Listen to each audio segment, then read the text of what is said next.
It's absolutely vital here from Herschel Gibbs, very solid in the line of off stump in defence. Compact style. The adrenaline will be still pumping. It's gone for it. That's the first boundary of the test match. If the outfield doesn't slow it down, it's going to carry into the rope. That's well played. Interesting to see what this does to McGrath. Just before he bowled that ball, the captain went trotting across to him, and I'm sure would have been saying to him, we've just got to pitch it up a little more. And the first time he runs in and pitches up a little bit, the sort of thing that you expect to happen is when you're bowling to Gibbs is this. He goes after it, but uppishly played. What he should remember is that quite easy could have gone straight to Gully, who now, by the way, has moved just a little squarer. So the Gully's gone a little squarer. They know he'll have a go at it if it's pitched up outside off stump. That's also the way to get him.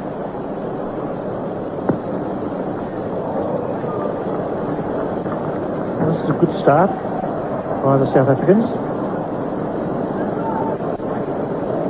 Just taking their time, making the bowlers bowl to them. When you're sent in, you're a little bit nervous. You look for something special out of the pitch. Play, that's a nice on drive. Gary Kirsten getting that firmly off the meat of the bat. It's going all the way. Nice shot. That was a great shot. Beautifully played. He's been waiting for something that's been right up there, and well, it eventually came. Took a while, but he certainly punished this one right up there and right in behind that one, straight into that vacant area at mid-on. So Kirsten gets his first boundary away. That around about from off stump down through mid-on. The bat was a little bit angled, but timed it superbly. Time he drives straight to cover.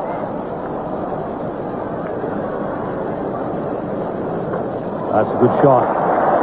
Gibbs is just scrolling down the other end, knowing that it'll reach the rope easily. They've spent 40 minutes trying to correct their length, talking about what they've got to do, and Glenn McGrath overcorrects here, bowls a half volley. Now the captain won't mind this. It's on the right side of the correction. Just needs to be a touch shorter than that. Have Herschel Gibbs pushing forward further to the contact point. Really well played, McGrath. Good seam.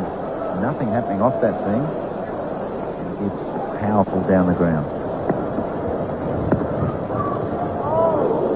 We were thinking about having a dash at that one, but it was a bit wider.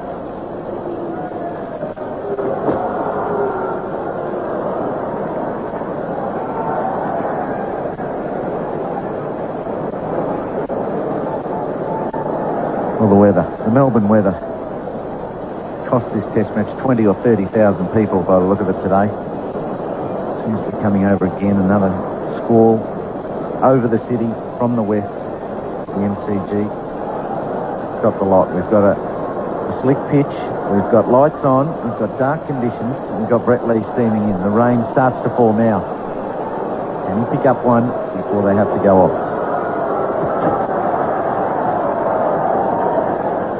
Eddie Nichols just looked straight at Darryl Hare, and Darryl said, let's get going. And I guess the main reason for that would be they don't want... Oh, he's got him! He's got him! Third slip.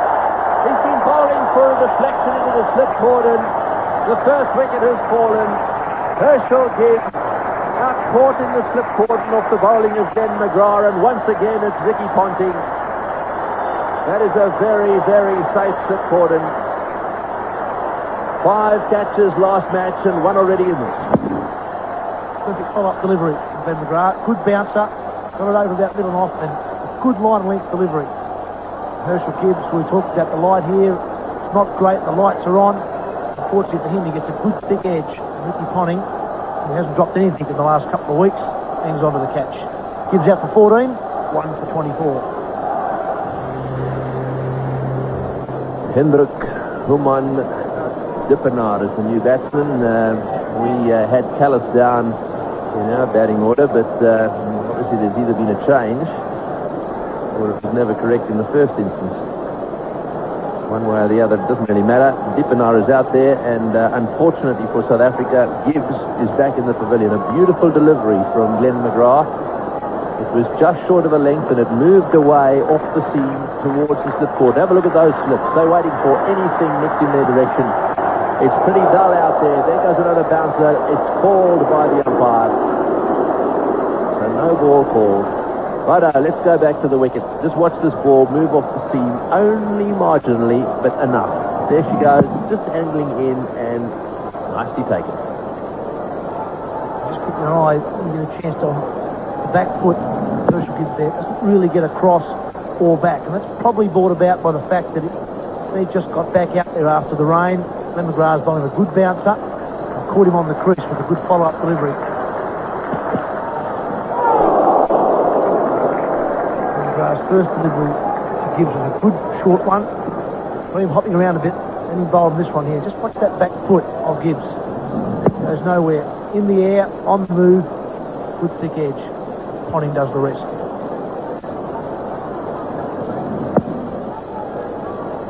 Very, very dull conditions. The lights playing an important part here at the Melbourne Cricket Ground. They're very good lights, actually.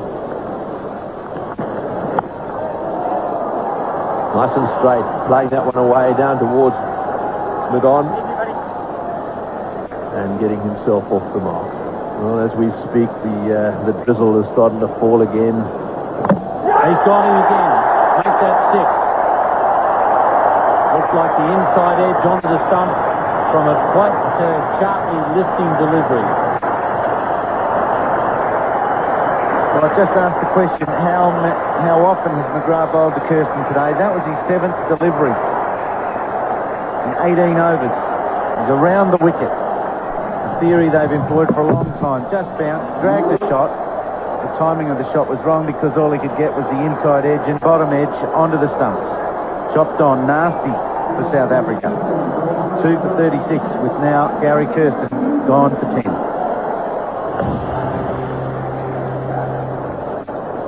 Jacques Kallis, the new batsman. One of the joys of batting at number 3 is you come in with only 1 wicket down. Number 4, you come in with 2 down. I really am a little surprised that South Africa aren't using Jacques Kallis. He's certainly been one of the best number 3s in the business for the last couple of years.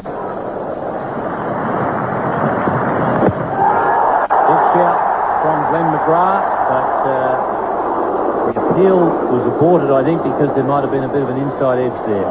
It's 2 for 36. Well, Gibbons was looking for the drives, with an arm, this time he's found the gap.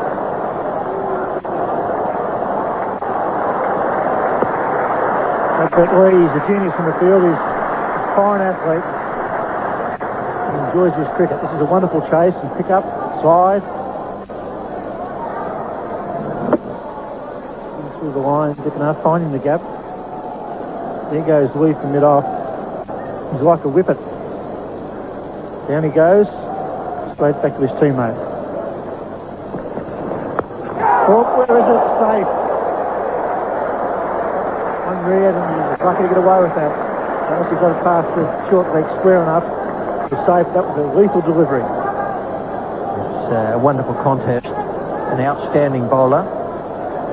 In my view, the best pace bowler in the world at the moment. An outstanding batsman. Fine player, Jacques Kallis. And that has stretched him to his limit.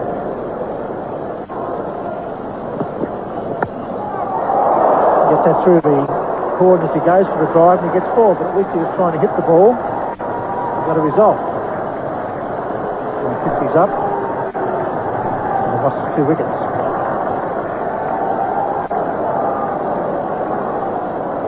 Right. Traction full length. Ties the drive, pick his edge, safe enough. 4 runs. In the air, over the top. Ooh, that was close. He hit it hard, mind you. It was up and outside off stump, and Buddha Dipanath really had a go at it, and it's disappeared over the top of gully for 4. This is fair enough, I think, Tony. Bit of width. Probably quite where he intended it to go. He probably wanted to hit that through maybe cover point. The width was there. He went at it hard. Would have been very unlucky if he picked Damien Martin out there just behind point. So, all in all, a reasonably safe shot and a good result. Up into the slot again, definitely trying to pitch the ball a little further up here. There's no doubt about that. Looks like he might be trying to swing it too, Brett Lee. He's just dropped a little bit of pace. fairly straight on that occasion, but we'll be trying to use this breeze to swing it away from the right-handers. This over's been around the 135 to 140 kilometre an hour bracket, so not overly quick for Brett Lee's turns, but he might just be trying to shake the ball away from these two right-handed batsmen.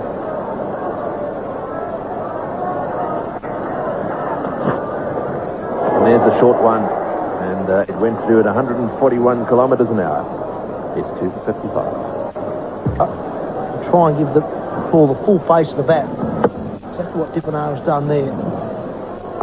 Almost hit it too straight, almost cost himself some runs, but just missing leg stump. The bowler's end. Picked up 3.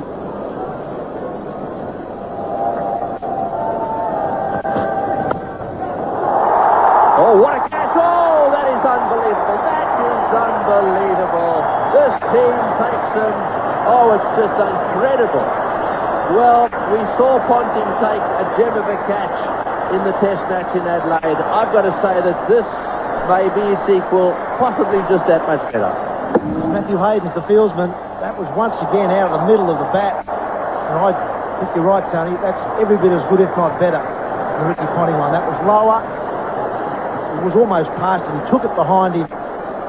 Brilliant catch. Matthew Hayden was the man who takes the catch to dismiss Dippenaar for 26. Brett Lee's got his first wicket. South Africa now 3 for 59.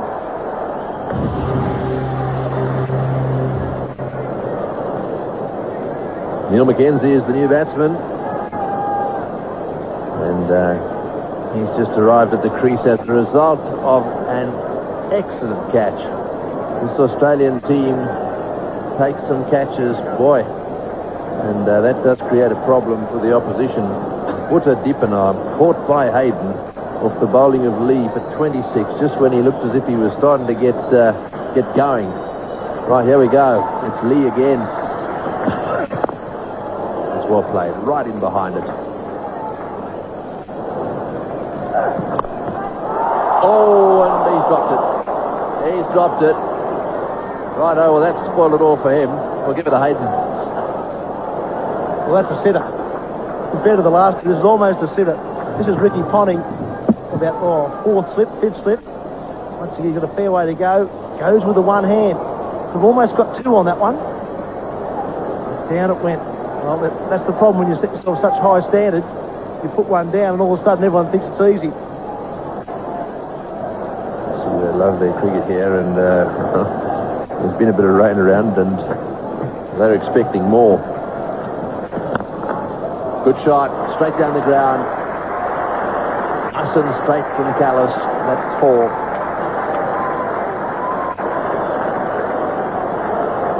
Jacques Callis has been sweating on this one. I think he does do very well.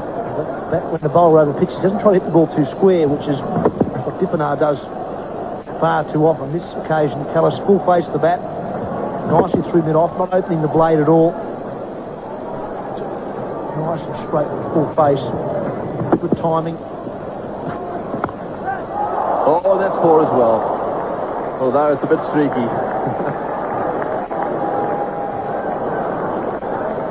Yes, well, it's 4 more. The first 4 of the over, as you talked about, Tony. He does tend to go for runs. That first 4. This one he won't mind too much. He'll annoy him. Annoy him that didn't get a wicket. This time he has hooked. It's gone high. Chance for Brett Lee. And he got there. I think he was worried about the rope. I think he was concentrating so much on staying away from the rope that he spilled it. Hit him in the chest in the end. I think one of his feet, that being his right, was outside the rope or on the rope at the time he contacted the ball too. Andy Bickle, his second catch goes down. But I don't think anyone can be blamed. We've given Jacques Callis a wrap, and then he plays a pull shot. Andy Bickle got the height right, and I'm pretty sure if he had have caught that, he would have struggled to stay within that rope. You see there, he's trying to get in a little bit, get away from the rope, but then the ball carries a little bit further. And I'm sure it was that thought in his mind that he was worried about hitting the rope, which would have meant even if he caught it, if he was on the rope or over the rope, it would have been a 6. But I'm sure that's what messed him up, his concentration. And in the end, it virtually went right through the hands and hit him in the chest. So it's twice now that Bickle's had Jack Callis missed. Mackenzie hooks, gets it pretty well. I really can't work South Africa out with this batting order. If they're not going to play Jack Callis at 3, this is the man who, in my opinion, should be batting at 3. He's a very good player of the quicks, Neil Mackenzie. Just leans back on the back foot too. We saw him play a lot of cut shots in Adelaide from the back foot, spin and pace, and then this flip full. Just leans back. The footwork's not really distinct, but the balance is back there. Second ball this over for Brett Lee, goes for 4. Good player off the back foot as well, Mackenzie. Don't want you to panic. I haven't forgotten your question. I'll get back to it. Yes, Dennis Silly, best quickie I saw. I didn't play against Malcolm Marshall. He was on the tour 79-80, which was my last season. But he looked to be a pretty tough quickie.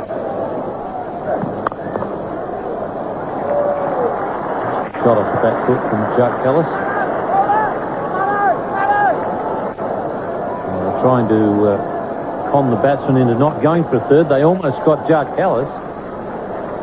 And Neil Mackenzie down at the bowler's end, debating whether he'd come back for 3 or not. He might have been close to a line and he had to just make sure he stepped over it. Here he comes. The calls have been happening. Marto, we've got him. And then he really relied on Callis to find out whether we were going to run for 3 or not.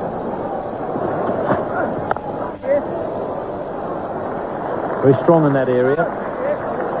Neil Mackenzie, good back foot player. And as well as playing that forcing shot off the back foot, he plays the pull shot well. Huge cheers here now. Shane Warne warming up. This is Neil Mackenzie on the back foot. Too short from Brett Lee. If there's going to be any sideways movement, you're not going to use it from that length. Mackenzie,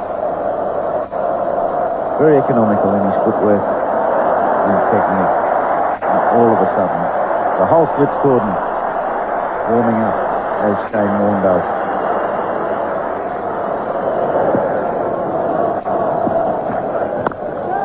That's a bit of a variation on the crowd theme for Merv back in days when you were playing, when Merv used to limber up at third man. Well, the crowd used to go with him. Now it's Warne, his teammate.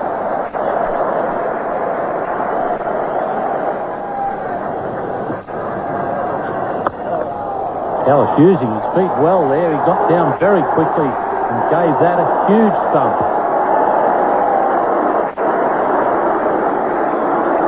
And that brings up his 1,000 runs for the calendar year, Jack Callis.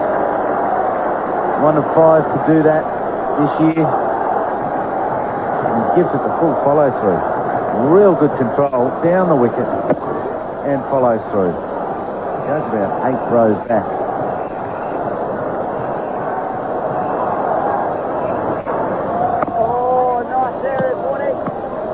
Just the 6 runs from that over, it's 3 for 89. Well, we've had 40 overs of play here at the MCGs. It's been sporadic. Players on and off the field with showers throughout the day, and we've just had another one hit the ground, fairly heavy shower. There was a bit of a debate going on between umpire Hare and umpire Nichols there for a few minutes, and then they decided to bring the covers out. With great reluctance, Darrell pulled the covers out and says to Neil Mackenzie, you might as well head to the dressing room and stay dry, mate. South Africa at 3 for 89. Callis has remained not out on 22. He was missed twice, both times off the bowling of Andrew Bickle. And Mackenzie has looked as assured as anybody on 14. So play has been abandoned for the first day here at the MCG, with the South Africans on 3 for 89. And Jack Callis on 22, and Neil Mackenzie, 14, will resume batting tomorrow.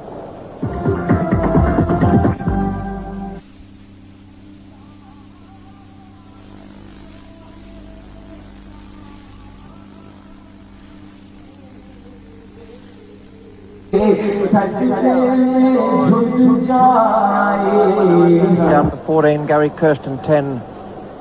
Berta Dippenaar 26. Jacques Cullis is 22 and Neil Mackenzie 14. 3 for 89. Attempted Yorker and well played. That's a beauty to start with. There's no gentle loosener there from Glenn McGrath, right in the block hole. I think he's looking for a bit of in-swing there. It was perfect length. Mackenzie did well. Played very well in Adelaide, Neil Mackenzie. Good player of pace bowling. Was the best of the bowlers yesterday. Bickle was unlucky. On a spell of 9 overs, none for 14.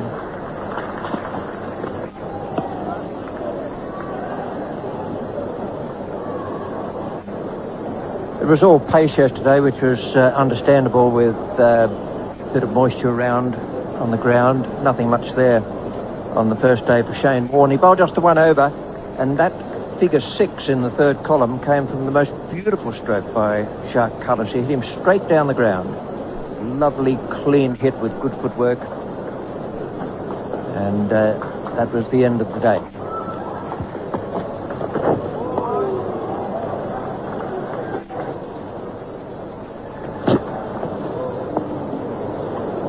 Bretley didn't bowl that well in the Adelaide Test.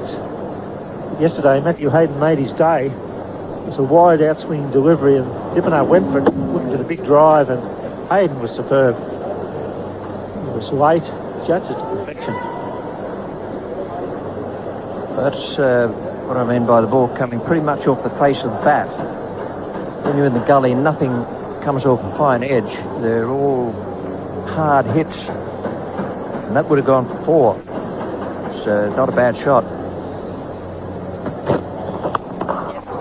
That's well played. Good shot off the back foot. Jacques Cullis. He's happy with 2. Yesterday, Cullis was lucky.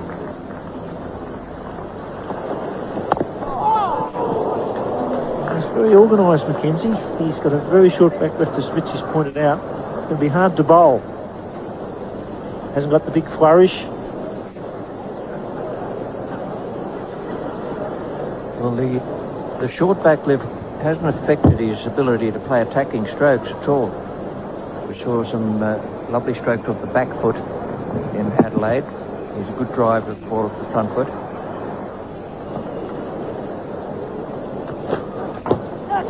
Oh, he goes on the leg side, maybe a bit of pad. Put that away, actually, Cullis. He's there to be put away. Leg buys.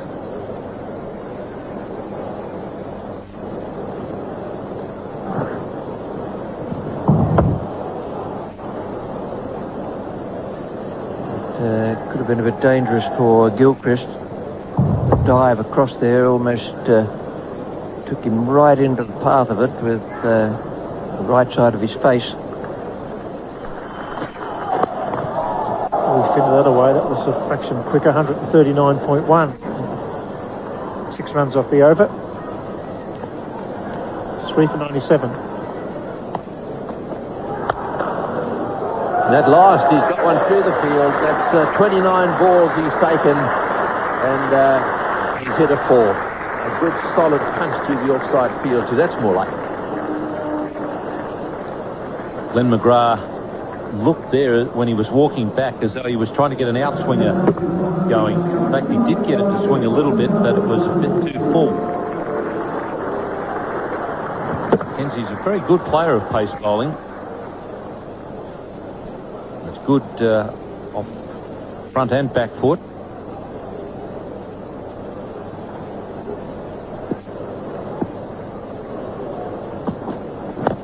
Another full toss.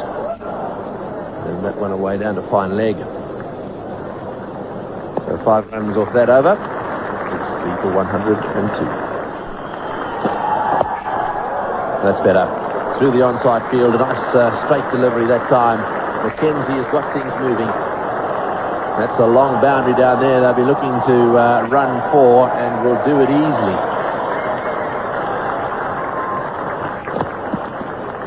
Yes, even with the rope in, it's still a long way down there.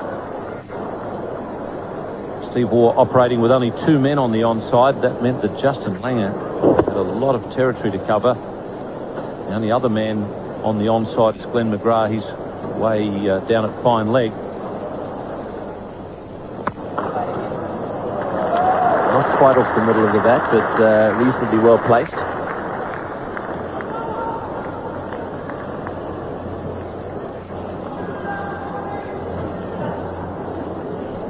Neil McKenzie has improved his play against spin bowlers. When he first came into the South African side, he used to struggle a bit against the spinners. But you can see there that he scored 44% off the back foot, 32% off the front foot.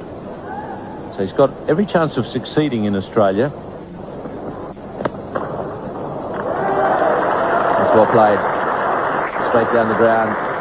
Running away, and will it just make it or not? It'll be close. He managed to drag it back. Good fielding.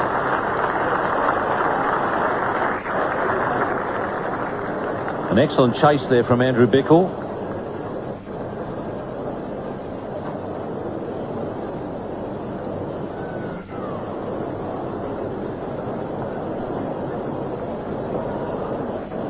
Managed to get a hand on it just before the foot hit the ground.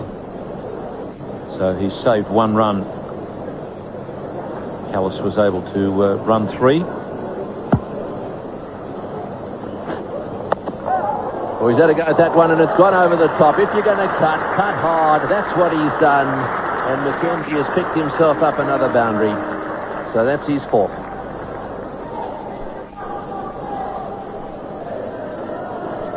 Well, he scores boundaries at they're about 70% of his total runs on this tour, Neil McKenzie. And that was a deliberate shot over the top of the slips. He didn't have any intention of hitting that one to ground. He's hit 4 fours and a 4-all run in this innings.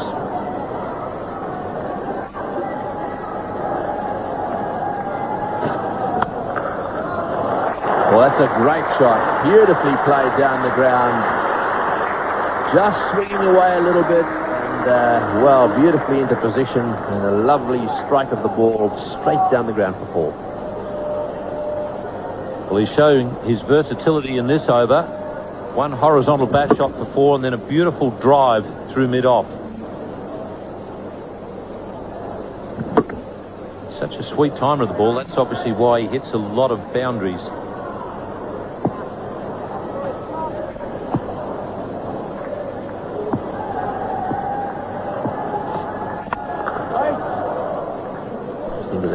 Slot again. There's certainly a little bit of swing out there, and it'll be interesting to see if we can pick up exactly what.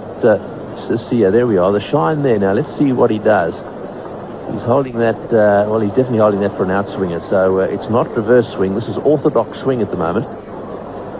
We'll do the same down the other end with McGrath bowling, because he too, perhaps even a little more so, getting the ball to swing away.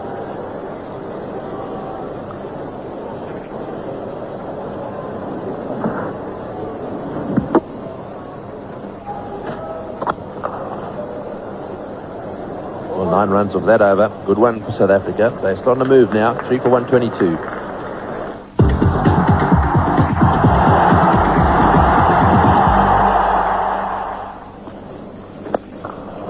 Good shot. Well, he's finally played the hook shot. Not quite out of the middle. But it will just beat all of them. No, it won't. Brett Lee. He's probably the only fieldsman who could have got a hand on that. Through your chase. Sorry, no, it's Andy Bickle. He's moving well. That looks 4 for all money.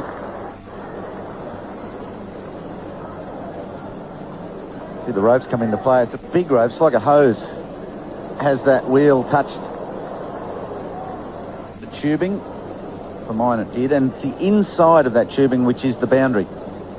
So if Andy Bickle's foot comes into contact with that tubing and the hand on the ball, that should be 4, and Darrell Hare's onto that.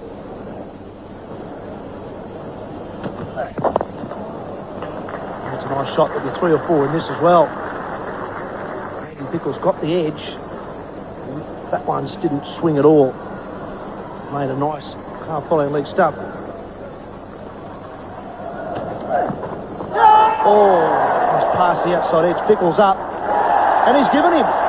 Well, it wasn't a great shout from the slips, and Jacques Kallis looks around at Eddie Nichols. But the ball certainly swung after it went past the bat of Jacques Kallis. But the slips and the keeper were very quiet. Only the bowler appealed, but Eddie Nichols obviously heard something, and Jacques Kallis is on his way. Heard and saw something. That's the swing the umpire saw. Only one of them has to appeal, and Bickle certainly did that. The slips half appealed. Bickle made a comeback late in that appeal. He gets a bit of luck. Jacques Kallis, unfortunately for South Africa, gone. Caught Gilchrist, bowled Bickle. Short ball got him for 38. Lance Klusener makes his way to the centre of the MCG. Slightly controversial, I dare say. Average of around about 35, which is not bad, but not a great average against Australia. Lance Klusener. Oh, what a catch! Andy Bickle is now on a hat-trick. He's taken a wonderful return catch. Klusener goes for the big drive. He's been under pressure. He's been out of form. Tries to get away with a drive first ball. It's a big, thick inside edge. But Andy Bickle has taken a scream. Well, he's hard to stop now. The short ball, Jacques Kallis almost had it organised the over before to McGrath, and now Andy Bickle bustling into the crease again. Klusener, plenty of gaps down the ground, enticed him into the shot. He mistimed it, but Bickle... Lucky. There's no doubt in my mind he missed that ball by, as I said, 4 or 5 centimetres. But there was no bad luck with Lance Klusener. That was just a good piece of bowling and a wonderful catch.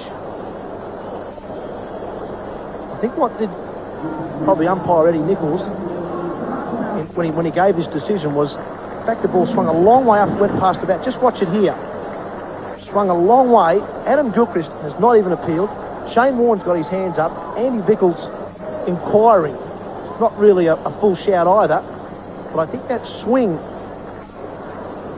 has confused Eddie Nichols, and he probably thinks there's been a deflection there. Certainly confused Jacques Kallis, the decision anyway. He's totally nonplussed. Looks up and finds out he's out, and he thinks, I haven't hit that at all. But the second one was just a great piece of Percy bowling, got it up there, swung it back fractionally. Klusener goes for the big drive, and what a catch. That was going quickly. But now, Andy Bickle finds himself on a hat-trick. Mark Bouch is the man who will face it. He already had 5 hat-tricks at the MCG. Shane Warne was the last one against England way back in 1994-95. Mark Boucher plays it nicely. And actually will get away with probably 2 or 3.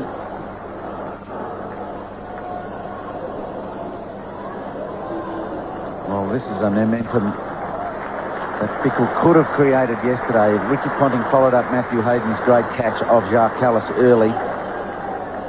He's very hard to stop in this case. Neil McKenzie, the 36 not out. That's an important innings with the partner Mark Boucher now. Sean Pollock, a bit like Lance Klusener, underdone with the bat. Klusener did nothing much wrong there. Bickle was looking to shape it across the left-hander. He had the shiny side on the left going down the pitch. Klusener did well to hit it back to Bickle, who took a magnificent catch. Double wicket, 6 runs off the over, 5 for 134.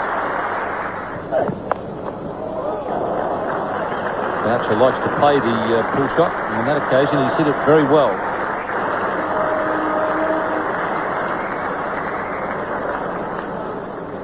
That was a fine shot, but it was sitting up there and asking to be hit. He's played it well. He's rolled his wrists on it. It's gone straight into the ground and gone very quickly off the bat.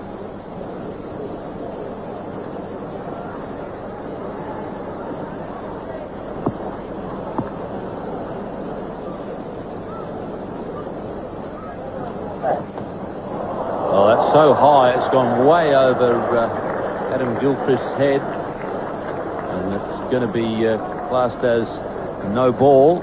I think probably because of the height. Don't know why it's not called a wide, but it is a no ball. Well, there's no way in the world the batsman could have hit that. That's a very good shot. Neil Mackenzie in very good touch in this series. You'll want to capitalise on this good form and get a century.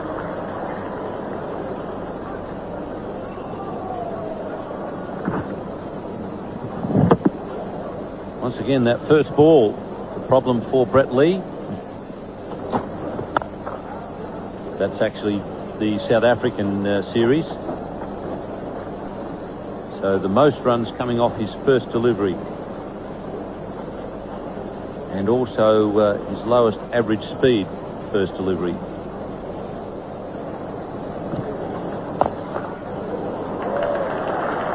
Boucher generally plays leg spin bowling better than most of the other South Africans.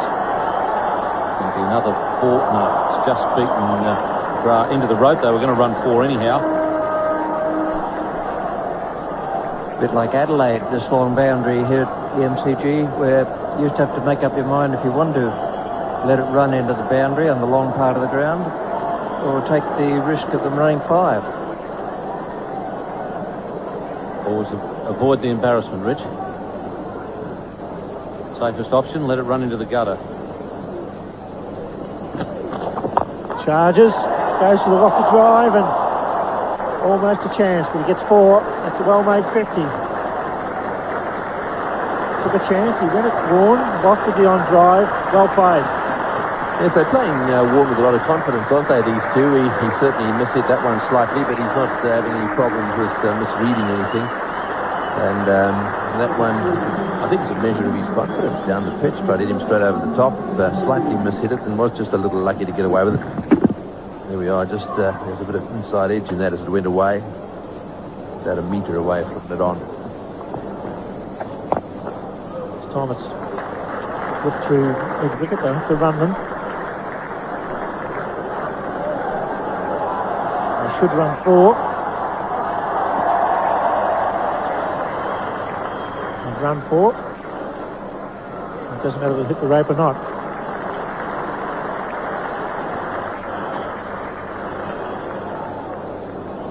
Here's the drop chance again. It really was hit back quite firmly. Interesting shot, wasn't it? Got one hand to it. Never looked like catching it. Nicely played. Pulled away, and that'll be 4. That's a very good shot. The full shot. And Boucher, after a let off, playing his natural game. This is a handy partnership. Club that could be 4 more. That's well played. Put him through the line of Shane Warne. It's a good little fight back there by Boucher. Well played. He's a very aggressive player, Boucher, and this is an example of it. This was tossed up. He took this one actually from just outside off stump and hit it back down the ground past the leg stump to the other side. That was a leg spinner, and it was very well played. Down the ground for 4.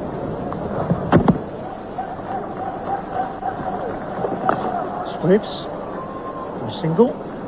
9 runs off the over. 5-186.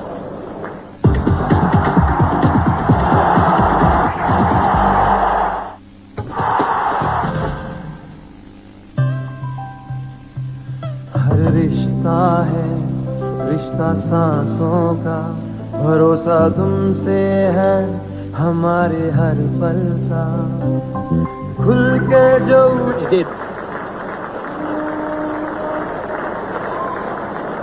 This sort of intent was lacking the South Africans at the start of this morning. Jacques Kallis and Neil Mackenzie allowed a lot of these deliveries to be either hit to the field or miss-hit, but Boucher not that way. It's in the air, and he's got him. Well, Boucher's tried to lift the run rate. He's also tried to lift Mark Waugh over the top, but all he's done is hit to Andy Bickle, so Mark Waugh has got the breakthrough. And that's, I suppose, what Steve Waugh was hoping for, although he will see it as a bonus. so similar to the shot that Mark Waugh dropped. Full and wide. Still didn't get the bat flowing through and get enough bat on it to get it over that deep field that Steve Waugh had left, and Andy Bickle loves it. That's a huge wicket for Australia in their bid to keep South Africa under pressure. They're now 6 down for 198. South African captain Sean Pollock makes his way to the centre. So coming into the match, slightly better form than we saw in Adelaide. Only made 0 and 1 in that first Test match. There's a flipper from Shane Warne. It's off the toe of the bat. Mackenzie will get 2. He's up to 200. I don't know if it was a plan from Mark Waugh or what, but he threw it out wide. It drifted away slightly from Mark Boucher. It really was there to hit. Boucher's trying to go up over, probably extra cover. Did it reasonably well, but straight to Andy Bickle.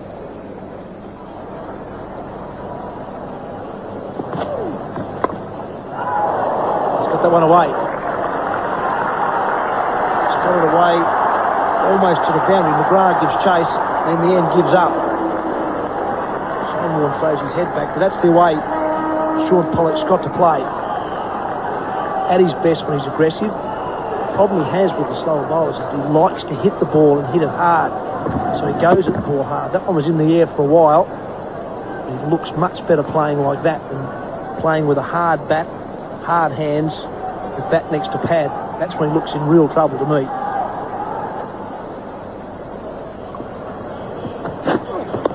Oh, that's got to be close. That's an outswinger. Yes, he's got him. As soon as that hit him on the pad, if you're bowling an outswinger from over the wicket, it straightens down the line, and umpire Nichols had no hesitation. He was half forward, I think, just pushing just ahead of the crease, and that is a big wicket for the Australians. To the naked eye, that looked as though it was very plumb. You may see a slightly different picture here with the ball pitching just outside, going on as he's not outside the stumps. And that would have gone on, hit about middle and off. And it's the end of Mackenzie's innings, out for 67. A very, very good knock once again. I think he's an extremely talented young player. 7 for 220.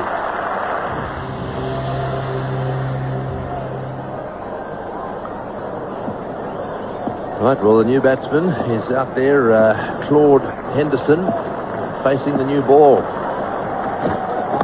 Oh, he's got that far. That's 4. That's raced away off the bat. Well, it'll be interesting to see the angle of his bat, because if it was slightly closed and it was a little bit of a leg glide, it was a great shot. It may, however, have been an edge. Well, it looked a bit better than an edge. Yeah, well, perhaps a bit edgy, but basically it's a very good stroke. We saw him in Adelaide. I thought he played well there. Played a good innings, plenty of ticker about it. Got him behind the ball. It's nicely played away, and this is a try at the stumps. That's great. Oh, it's got to be close. It's got to be very close. A direct hit. Well, there'll be nothing in this, I don't think. It's so often. It's Bickle. Boy, did he enjoy that. He'll enjoy it more if he sees that this replay has resulted in the batsman being just short. There'll be nothing in it. Well, it's Bickle's day. You work on that basis, and the fact that he's saying he reckons he got it, and he's in with a big chance. And it's good afternoon. Yes, that's unfortunate. The news is about to arrive. The direct hit is absolutely vital. These modern cricketers practice that a lot, and well, probably 2 or 3 inches out of his ground. And it really does make a difference. You hold your catches and you throw the stumps down every now and again. Boy, it makes a big difference to the net result. I reckon it was a bit of an afterthought that Henderson called for that single. Yes, well, he's got him easy, isn't he? Direct hit. That's the only way he was going to get him. So Henderson out, run out. It's 8 for 225. Oh, that's over the top. Well, this is a new over. Glenn McGrath And that was a top edge over the top of Gilchrist's head down to the boundary for 4.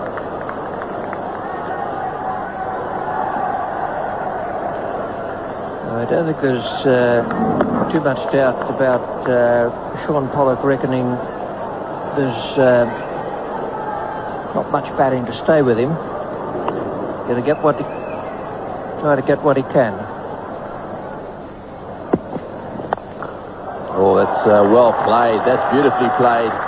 Well, I've got to tell you that Pollock, if he gets going, can be a pretty dangerous customer. He plays most of the shots in the book. He's had a little bit of a bad run just lately, and this might be exactly what he needs. Donald is at the crease, and it'll be interesting to see the tactics adopted here by the Australian fast bowlers to Alan Donald. He was quoted in the newspapers as saying that he was going to indulge in a bit of a payback for the way Nanty Hayward was treated in Adelaide. Oh, he's got him. That's it. He's got him. Well, he's out for a duck. Brett Lee celebrates. Alan Donald has been removed for naught. And it's the end of the over, I suppose, and there's one man I think will be quite happy about that. It's the next man in, Nanty Hayward. So where we go again. This is the delivery over the top of middle stump. He really was backing away and easily caught. So out for a duck, 9 for 233. Very good over there from Brett Lee to remove Alan Donald. 9 for 233, South Africa. That'll go away for 4 leg byes.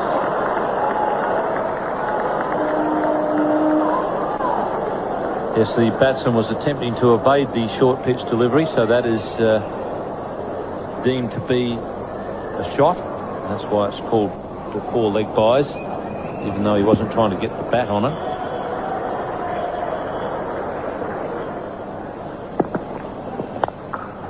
He's hit that beautifully. That's going a long, long way. That's well struck.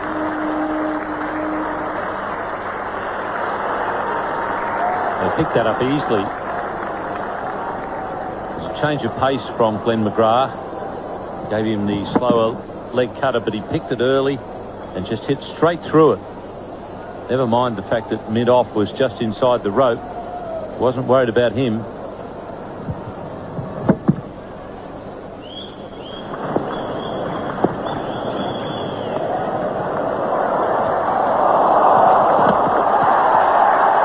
Well, that's almost run out. I'm not sure that Pollock's home here. Maybe just made it. It was a double play. They missed the stumps. They run a bye. Pollock's enjoying it, so he thinks he's home. Obviously, that was what their conversation was about. If it is a bouncer and it's over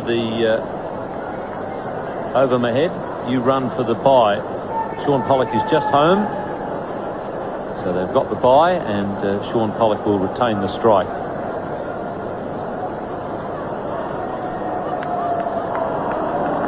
Now the goal 9 for 248. Yeah, it was an interesting ploy there. They knew the bouncer was coming, and there was a bit of a hesitation as well. The throw was a chance at the keeper's end. Hayward would have been a bit of a strike. It was hit. Here's the ball. Through to Gilchrist, he fires, misses, almost a double play. Good effort by McGrath. Sean Pollock was late in putting his bat down. He also was a bit late in taking off. Gilchrist was close. And he struck down the ground. And that's going to be 4. That's well played. Well, that's good tactics because, as I said before, it's hard for Sean Pollock to get a lot of runs with the field spread. And when Nanty Hayward's on strike, there's really nobody in front of the wicket.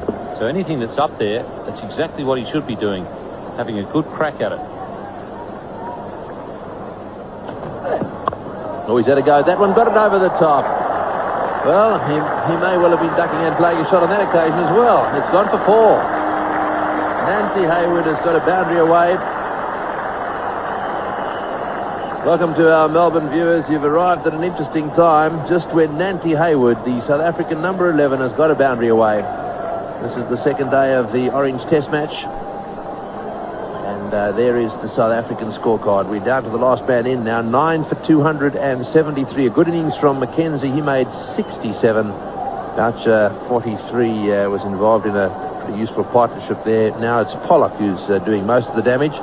But Nancy Hayward, who had that nightmare over in Adelaide, he's got 12. And these two causing a bit of a problem. That's it. That's the sort of delivery we were talking about a little while back. Just short of a length on that line on off stump and just outside. And Andy Bickle again has come to the party. He's ended up holding 19.4 overs and taken 3 for 44. They are the best figures for the Australians. And look at that. So beautifully taken as well. In the slip cordon there by Mark Waugh. So that's the end of the innings. You look at this, he's really very nicely poised, isn't he, as he takes that catch, watches it going away to his right, but makes sure he takes it with 2 hands. Yeah, the key was it was just a normal delivery. Line and length around that off stump. Hayward not quite behind it, pushes hard at delivery. Doesn't do a hell of a lot, but a good thick outside edge. And look at that, just gets slightly behind him, moves with it, 2 hands. And Andy Bickle finishes up with 3 for 44 from his almost 20 overs. Right, well, there it is. Top score there is Mackenzie, 67, and a really useful performance there from Pollock, 42, and all out 277.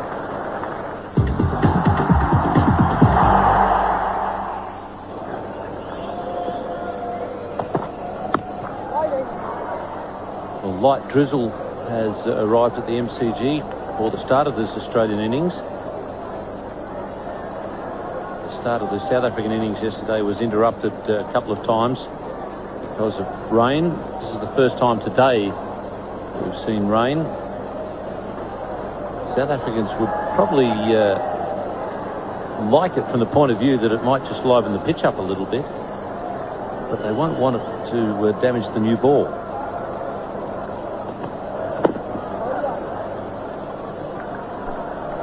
It's just all in the favour of the batsman at the moment. That light rain. It's even lighter than it looks on screen there.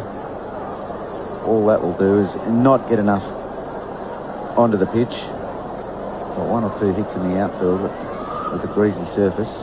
And Alan Donald will be working overtime on that ball to keep the seam dry and the sides dry and shineable. The Australians struggled yesterday with that very problem. Good start from Justin Langer. That's an area where he's really improved his play, driving through the offside. The Australians got the ball swinging in their innings, so Alan Donald's giving it every chance here. Didn't quite work for him. But Langer, that's where he has tempted attacks all summer to bowl across him. And this year, he's got his timing perfect. The gap has always been left for him, and he's pierced it and found it every time.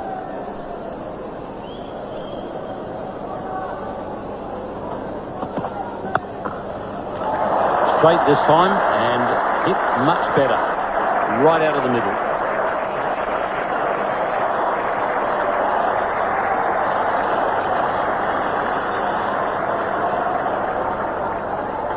Overpitched.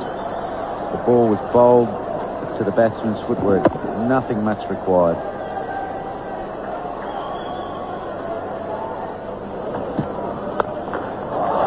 Oh, beautiful strike down the ground. That's a grand way to start your innings.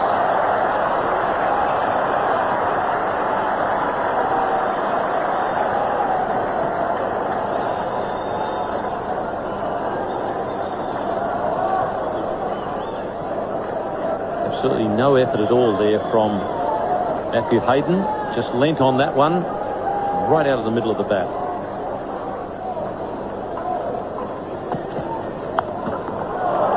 That's well hit. beautifully rolled the wrists on that one. Didn't try and hit it hard at all, Matthew Hayden. Just timed it.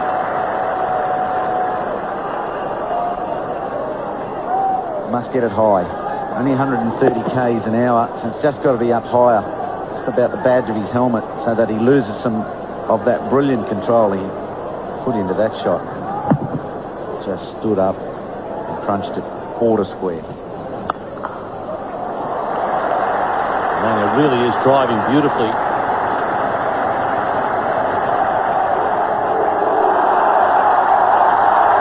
What a horrible message note is that.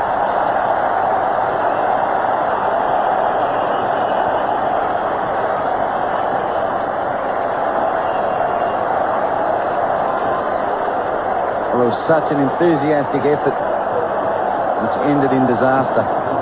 Could be worse too. Could be an injury involved. His chase was good and the slide was monumental. Just peaked a bit early.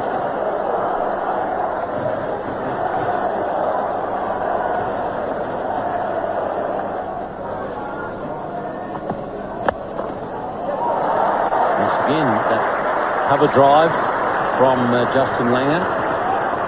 And again, Alan Donald was well short of that front line.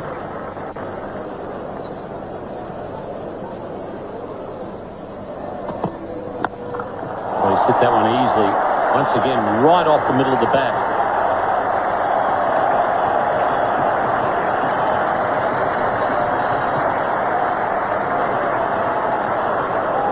Replica of the last one he played.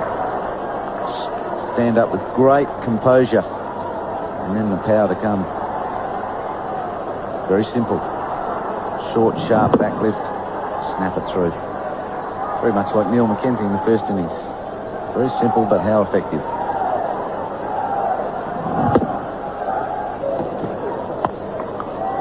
Another no ball. And the more runs down to the third man area. Probably just dragged that one back. Gibbs very good and very fast in the field. Over the wicket, and there goes that full shot again. More runs. Didn't quite get that one in the middle of the bat, but this is very good running. And Hayden very quickly to touch down and get back for the third, and that brings up the 50 partnership. That's pretty good going. We're only into the 11th over. Both these batsmen have played safe shots. Donald beat Langer on the full shot once. But both Langer and Hayden have done very well again.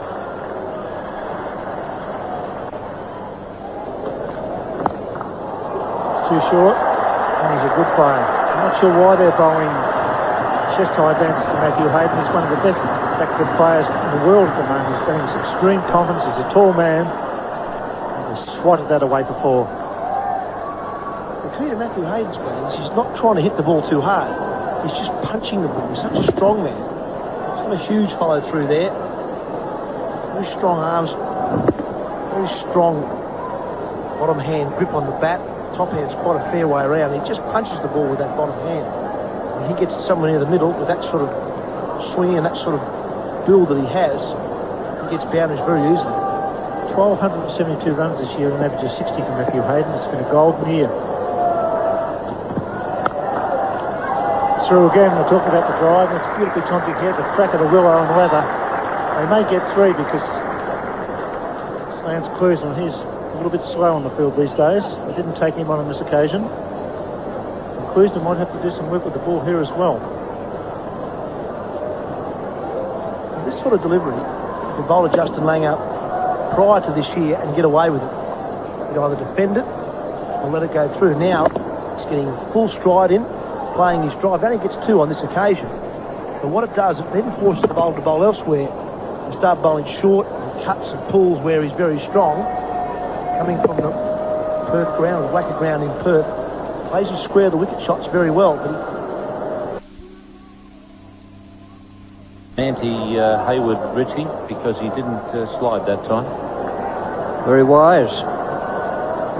And you never know, the message might have got through to does no good to dig up the turf on any ground because you just lay yourself open to injury. Been a tough day for Nandy, but he came through with the bat. Didn't back away, made 14, put on 44 with Pollock.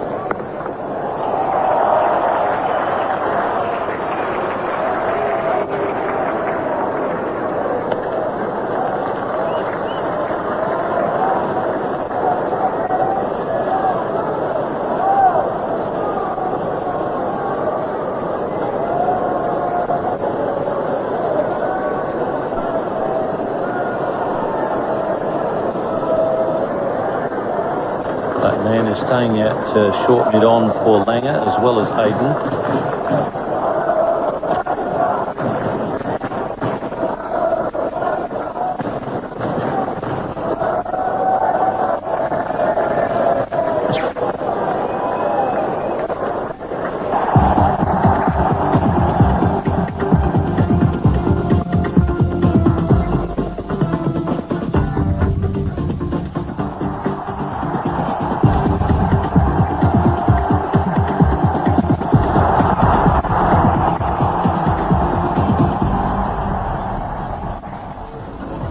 Good morning to the Melbourne Cricket Ground, the third day's play of the second Orange Test match. Australia well placed it. Immediately, Langer's away. Langer's 68. Hayden's on 55. It's a wonderful combination, the two left-handers. Tremendous combination. It's the fourth time that these two have reached the 100 partnership milestone in only 8 innings. So that's a fantastic performance.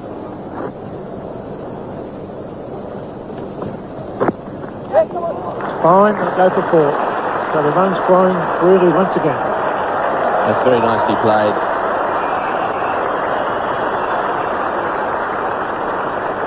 In fact, leg bias given, it must have come off the thigh pad. That's the reason it went so fine. Let's see if we can pick up what happened here. Callis is trying to get it to move away. And just off the thigh pad there, the fine leg quite square, running away down to the fence for 4 leg buys. Oh, that's beautifully played. Straight on the middle leg again, and Hayden punches it through mid-wicket. Right off the middle of the bat, they run 3. 5 off the over. Australians have had a good solid start once again. 139 for no wicket. He's gone for, oh, what a tremendous stroke. He's one of the best players in the spin bowling we've seen for a long time. A tremendous sweeper, he hits you down the ground, a lot of boundaries. He did it to the Indians in fine style, and he's dishing it out to the South Africans here as well. And a worried look on the face of the South African captain, and why wouldn't there be? He plays this sweep shot at all angles. He plays it from almost mid-wicket around to fine leg. Very solid. You can't get outside the line of off stump to him. That foolish one, because he'll sweep from out there. This time he charges and almost beaten in flight. That's well bowled by Corey Henderson. He threw it up again. He had the courage to throw it up. Hayden made the charge. There was some pad. Pat had half a chance for a run out. It's all happening. Oh, I love the way this guy plays. He's always looking to take the initiative. If you're a young batsman watching Matthew Hayden batting, it's absolutely fantastic, his approach to the whole thing. He doesn't want anyone to dominate him. He has that philosophy which will stand him in good stead. He's having a great time. Sweeps again. I'll tell you what, though, I reckon that throw had hit the stumps from short leg. He could have well been run out. Here he goes. He's a long way down. Hit the stumps, boy. Hit the stumps. Safe. The throw wasn't strong enough. There he goes again. The loose ball goes away. The outfield fastest today may make the Rats the long bound. They should run 4 easily. So another 150 run partnership by Langer and Hayden. Yes, the odd bad ball, and just too many. He didn't enjoy that, Callis, that's for sure. I don't know what he was trying to do here. But you watch his reaction. He bowls it really short outside off stump, and it's whacked away. Down he goes, and the ball disappears. I think that's just a bit of frustration. It was a run rate of Coming left arm around the wicket to a left-hander has very little to recommend it. That's nice, strong blow and beautiful footwork from Matthew Hayden. Well, this will bring a change soon anyway. Gives himself a little bit of room and hammers it down the ground. I thought for 1 minute.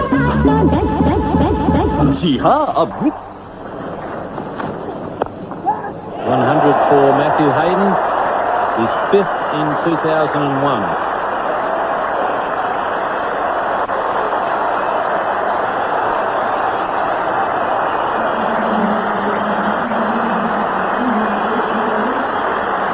And as you'd expect, very excited. Matthew Hayden as well. High five. Justin Langer, his batting partner, as they cross for that second run. And they come together. Shake of the hand. Still hasn't acknowledged the change rooms yet. He's acknowledged the crowd down at the old Bay 13. Acknowledged it with his partner.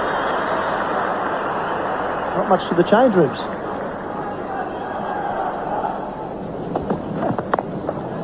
It's 4, almost. Wasn't quite off the meat of the bat. Don't go for 4, they'll run 3. It was in the air, I think, just for a moment. But Donald thought that was going to go to one of the fieldsmen at backward point or the gully. Maybe it just stood up on Matthew Hayden a fraction. Here's a look at the pitch.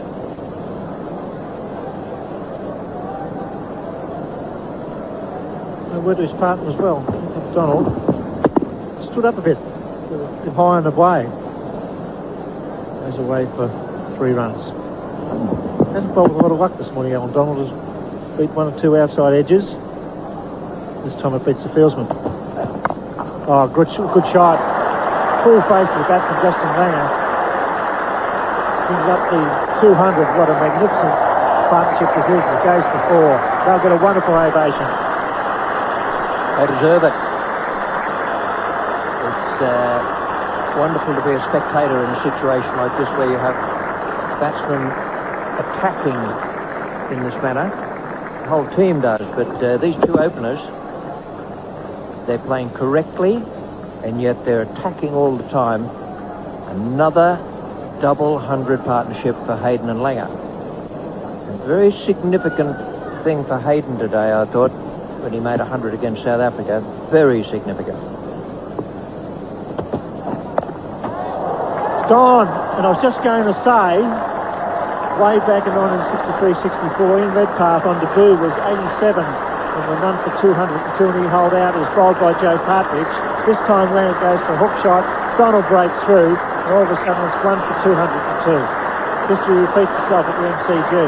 And a little bit of relaxing, perhaps. The congratulations of having got the double century partnership. He'd done a terrific job again at the start for Australia. Didn't play it all that badly. He rolled his wrists on it, but didn't keep it down quite enough. And Donald has the breakthrough for South Africa, 1 for 202. Ricky Ponting at number 3. What a time to come in. 1 for 202, Australia. Well driven, and 4. And mid-off, very, very sluggish. The new batsman at the crease. It's a nice off drive, but it shouldn't happen. It's 1 for 206. Well, it was the double bluff. They put 2 men back for the pull shot, and Donald ran in, bowled the Yorker, but got it just a little bit too far up. Turned it into a full toss. Didn't need any of the extravagant from Ricky Ponting to get off the mark with a very good boundary. Lofted shot. It's a good stroke, but that wouldn't worry Henson all that much to a new batsman. 1 for 219. He'll have to go. That's a measure of a good run between the wickets. Hayden is. He's in there comfortably, even though it was going just fractionally wide of the fielder at cover.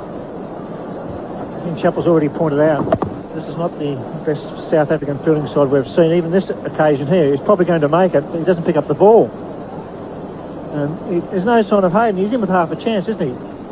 But you must pick up the ball first.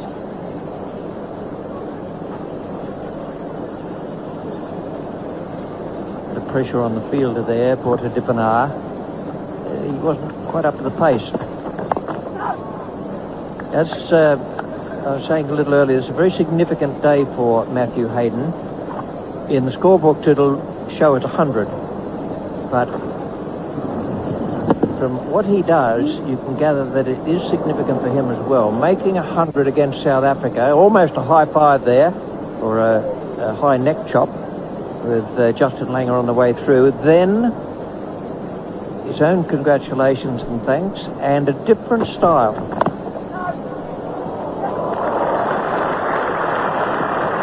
It's a late cut in against Hayward.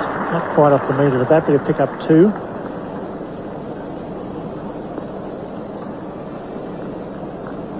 He's done the high five, Matthew Hayden. Then he's celebrated with Bay 13. He's given a thank or two. And then a completely different style congratulations between that pair, Langer and Hayden. Before it was arms around one another and grabbing and clutching. This was a straightforward congratulations. Very well done for Australia. Good shot. Off the back foot, he's a very good back foot player. And superbly timed. He'll pick up 3. Cummings reached 10. I'd have thought a better idea at this stage of the match, having just taken a wicket for Henderson, would be to keep his field in, give Ponting the opportunity to hit down the ground if he wants to dance down, rather than that, pushing it through and bowling short.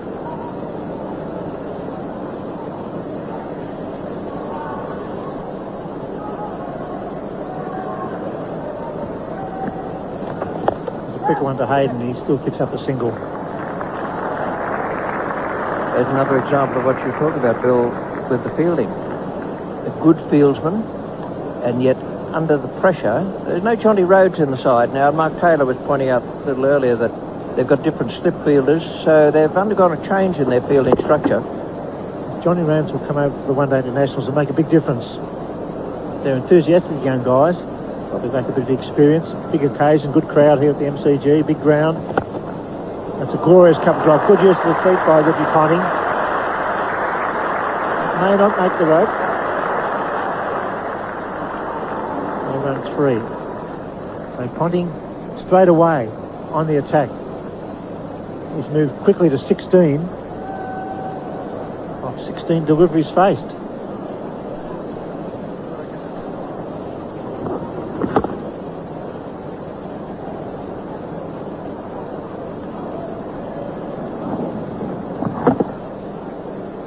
Slow bowler's got to keep his wits about him.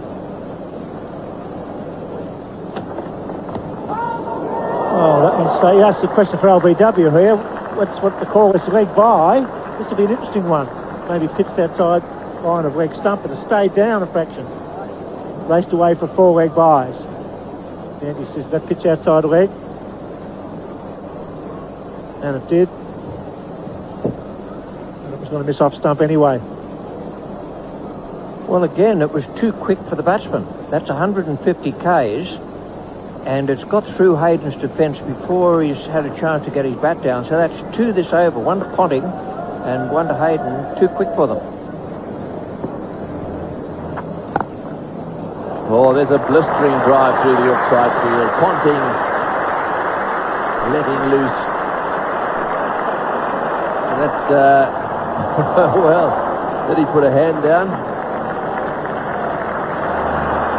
No round 4 anyhow, so it does not matter. Hayden sucking in the big ones now. There's 7 20-metre sprints he's just done. A set of 4 and a set of 3. Ponting. He had a trial run a couple of balls before and missed, and this time doesn't. Dippenaar couldn't do anything about it, no round 4. Good effort by Donald. To no avail. That's a great shot. right off the middle of the bat, backward point, 1,000 test runs in Australia. And that one whistled away to the fence for 4. 1 for 2. Always hit that one over the top, and that's it. One bounce into the fence for 4. Matthew Hayden has become the most prolific scorers of runs in the history, in one calendar year, in the history of Australian cricket. So he has scored more runs now in the calendar year than has ever been scored before by any Australian batsman. That's a pretty stout effort. Classy shot to do it too. He'd sliced a couple of those, and even last over, Klusner got to one before the rope, but that one not as sliced and crunched flat.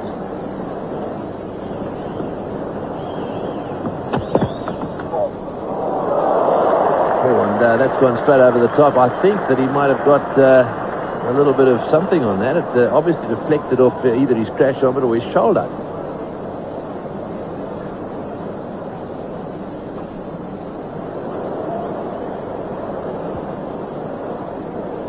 .148 Ks. So his first ball this over was really put in. Last over bowled within himself. He's going to have one last dash. It's missed everything. Possibly arm, shoulder, in the umpire's view. Voucher. Fortunate that it wasn't. Just a little top edge, a little feather through to him because he couldn't get to it. That's out. It's hit the gloves. Yes, I'm sure he's gone. That was a very, very quick delivery.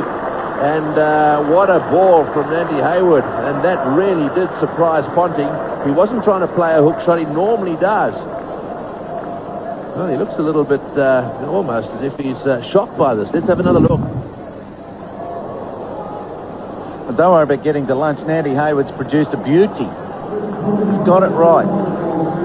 Up and over. Short ball. He's surprised Ponting 3 times with deliveries like that. That one takes the gloves. At least they can go to lunch now. A couple of deliveries early, or one delivery early, with a little bit of success under their belts. And now let's see if we can refocus what we're going to try and do, because Australia just 10 runs behind us. Matthew Hayden, 138, not out. He's over. He's bowled 3 overs, 3 balls in this over. Well, that's down to mid-on. It should be out, and it is. Caught in the deep by Alan Donald. Well, that is exactly what South Africa need. Matthew Hayden has attacked only the second ball from Claude Henderson. Looked like he was trying to hit him back over the bowler's head. Pulled it around, and Alan Donald took a comfortable catch down at long on. That's exactly how Hayden was out in the 90s at Bellerive, beaten in the flight by Vittori, and it finished up in almost an identical sort of position, wide mid-on, and he's gone for a magnificent 138. Australian captain Steve Waugh joins his brother out in the middle, both on naught as well. Really, if South Africa are going to get back in the match, now is the time they must strike again. Well, nice shot. Beautiful time. This could go for 4 and will go for 4. That is a marvellous piece of timing. Nandy Hayward just straying onto the hip of Mark Waugh. Picked that off beautifully. Tell you what, Nandy Hayward's not too thrilled with his fine leg, and he's got good reason. Alan Donald was watching that. I think he expected the man at backward square leg to chase it. It was only once the ball had gone well past the backward square leg fielder that Alan Donald decided to take off. By then it was too late. It's in the air, but it's safe. It's through about third slip. Steve Waugh has shown his intention. He's going to play some shots. On that occasion, he got a bit of luck with it as well. Not an easy shot to play off the back foot. Once the ball gets above waist height, that forcing shot is not such an easy one to play. Probably easier to play the horizontal bat shot, which Steve Waugh is now practicing. Easier to play the square cut rather than that forcing shot. Once the ball gets up above waist height. That's why Steve Waugh is so effective in England off the back foot, because the ball doesn't bounce quite as high. time he goes through point. That was where he intended the first one to go. This time he plays it right for the same result. Well, this is obviously the plan that Steve Waugh has come up with, realising that he's got to score against the short pitch stuff. And he will continue to score if Andy Hayward has that line outside off stump.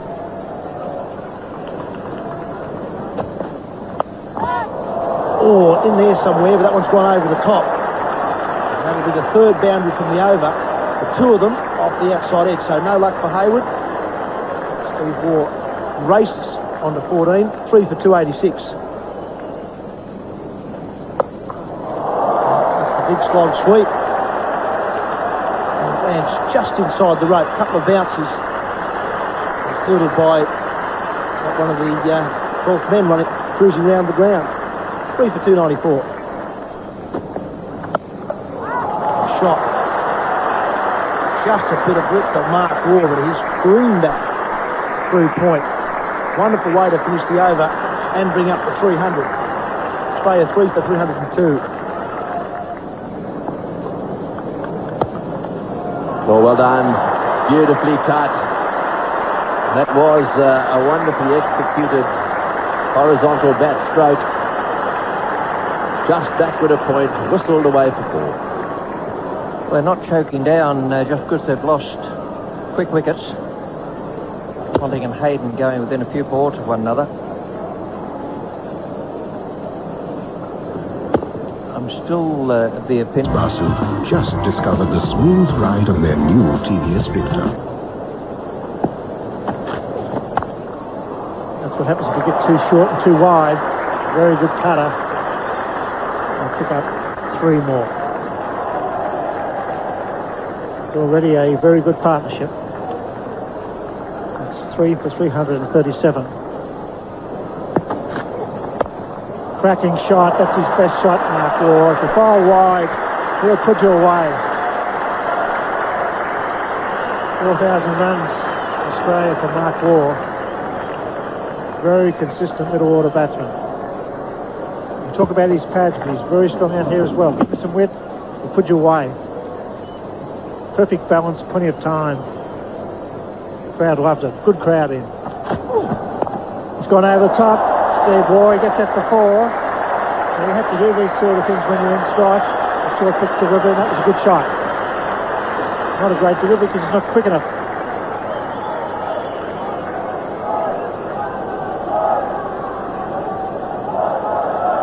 He kept his feet, Steve Waugh. Didn't go with the ball this time. Stayed on the ground and swayed back. Just waited and got the middle of the bat on it. Dangerous for the fielding side. That man doesn't want to see that. It's good running as well. Single there, missed field. Well, I think they're a little bit down because of that drop catch. They know they should have had Stephen Waugh. They have to apply the pressure all the time here. The lead's increasing, 7 wickets in hand.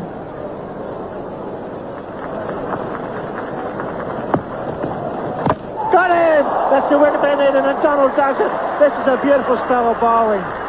Comeback kids in business at the MCG. He's knocked over Mark Waugh. That's a big wicket. Even though they're in trouble, they needed to break this partnership. It's taken 2 drop catches to fire him up, but Donald has caused Mark Waugh problems for the last half an hour. His footwork has been very sluggish, expecting short balls from Donald. This one pitched up, flicks the pad, goes on to leg and middle. The same shot as he played with Sean Pollock the over before. Donald splits them. The Wars are split, 4 for 348.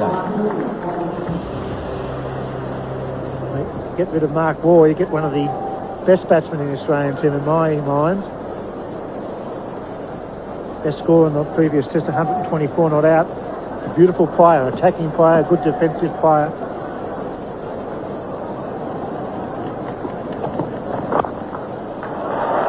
Lovely shot. Just a flick of the wrist. A long chase for Claude Henderson.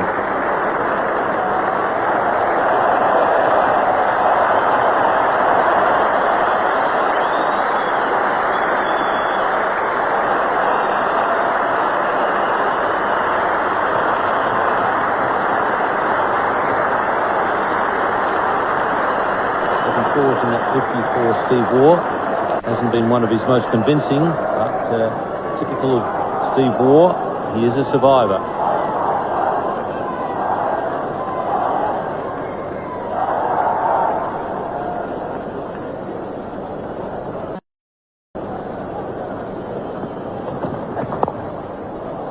Too much on the pads from Alan Donald. Australia 4 for 355.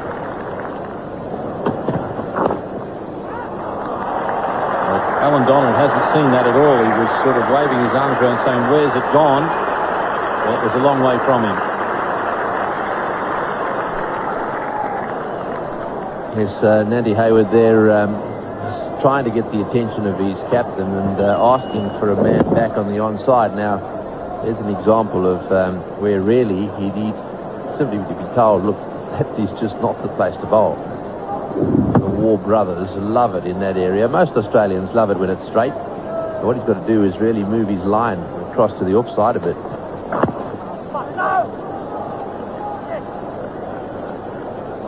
4 for 364. Over the top of the slips.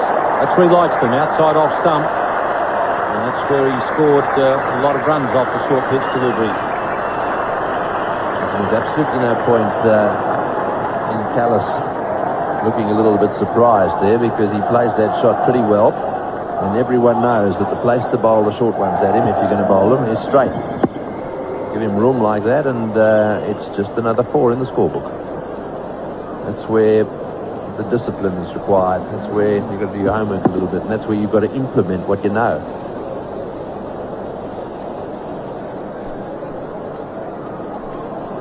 This is turning out to be a really lousy day for South Africa.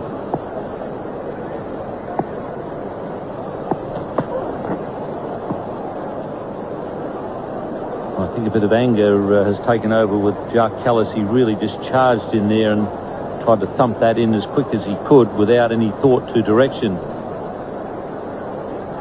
I think that's the important thing with Steve Waugh, that you make them well directed, these short pitch deliveries. Not wild and woolly, like the last couple from Jacques Kallis.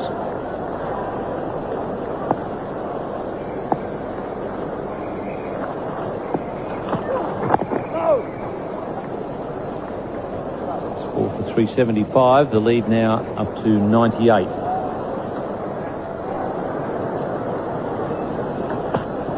Steve Waugh gets one through the slips again. He's racing way towards the rope. Frustration again, this time for Kallis. That's Steve Waugh. 1,000 runs now against South Africa. Frustration continues. It's got to start the South Africa or after the tea break. A little bit of movement away in the air for Kallis there. Good healthy edge. Once again, wide of the fieldsman. So South Africa bowling to Steve Waugh, creating a few, I suppose you'd call them half chances. And at the moment, they're either not going to hand, or when they do, they're tough. And the 2 of them have gone down. Steve Waugh now racing on to 69, and Australia's lead now over 100. Oops, almost inside edge, then the return. That's the line, better off stump. Just short of a good length. Steve Waugh was looking to punch that down the ground. Very courageous cricketer, not in good form. Inside edge of the bat there. In that 69, he's hit 10 fours.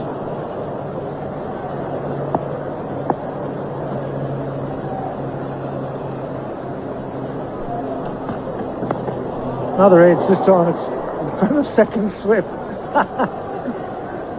Not carrying, well stopped. Sean Pollock there geeing up his bowler. Well, what he should be saying is, let's keep it there, because what South Africa haven't done is bowl enough balls right there. That's perfect. It's got the edge. Steve Waugh's played it with soft enough hands to keep it down, but it's also one of those half chances I was just talking about. They haven't bowled consistently enough. There hasn't been enough balls in that area. They've tried bouncing Steve Waugh out, and they've tried a couple of wide ones outside off stump. Why not have an over there? Let's have an over or 2 in that spot, and then let's bowl the odd bouncer, maybe 1 every 2 or 3 overs, but not 2 or 3 and over. You're spot on, Mark, because what they've done, they've dropped short, and he's hammered them over the keeper's head 2 or 3 occasions when they got wide. They've got boundaries, a lot of boundaries down that region, somewhere through the slips, with a couple are right over the top of the slip cord. Very little in front of the wicket straight. Then he gets on the leg stump and gives him runs off the final delivery. That's what Mark was talking about. The pressure's off Mark Taylor. The pressure's off. It's 4 for 381. And that's a good shot. That's where he's very, very good, Damien Martin. Very good backfoot player. And like the previous over, he didn't try to hit that too hard. Dallas, of course, only 131.8. Big difference. That's exactly how Damien Martin played in Adelaide only a week or so ago. Nice and compact. Like in Adelaide, he's not trying to hit the ball too hard, just placing it in the gap. He's not trying to hit a boundary. Just pick the gap, get it in the middle of the bat, pick up your 2s and your 3s, wait for the loose delivery for your boundary. This time he cuts. That's superbly time. He waited for it, as all the great cutters do. And he hammered it behind point before. That was too short, too wide. Once again, superbly put away by Martin. There's the width. Not too hard. Just find the gap, find the middle of the bat. That's good enough to get you a boundary. Nice balance with him at the end of his shot there. The head's still. He's not falling off the ball. Just finding the middle of the bat.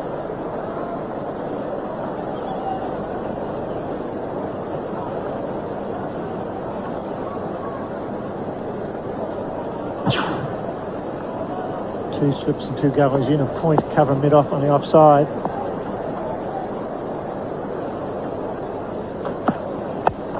Tommy's driven forward a point. That's even a better shot. That's a square drive, a genuine half volley.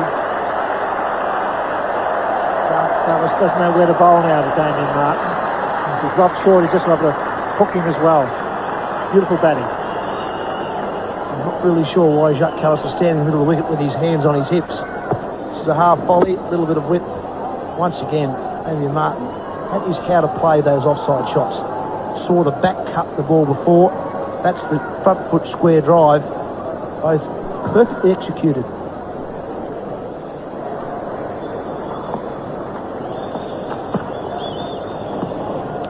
Four for 394. Runs. Cracker Willow there was magnificent.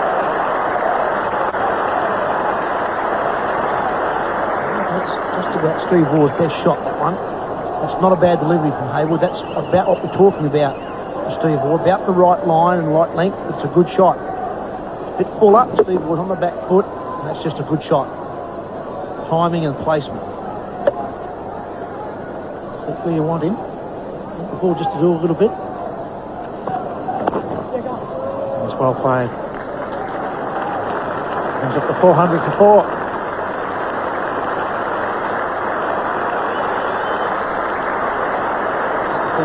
Australia, and that run rate now up to 3.76.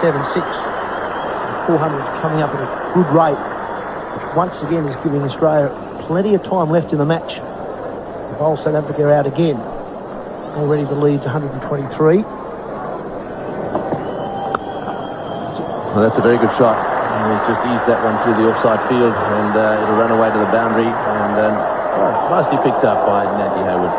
It's just on the subject of enthusiasm. It wasn't long ago when Mackenzie, we talk about enthusiasm in the field. Oh, well played. Boy, is he such a lovely timer of the ball. Didn't really try and hit that too hard, but it certainly went through the field without any trouble at all.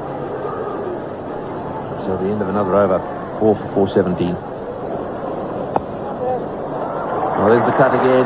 Plenty of runs through that area. It's a long, long boundary.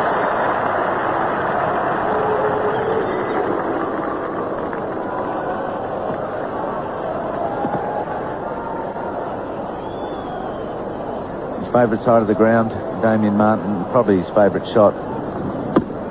Just lays back on it.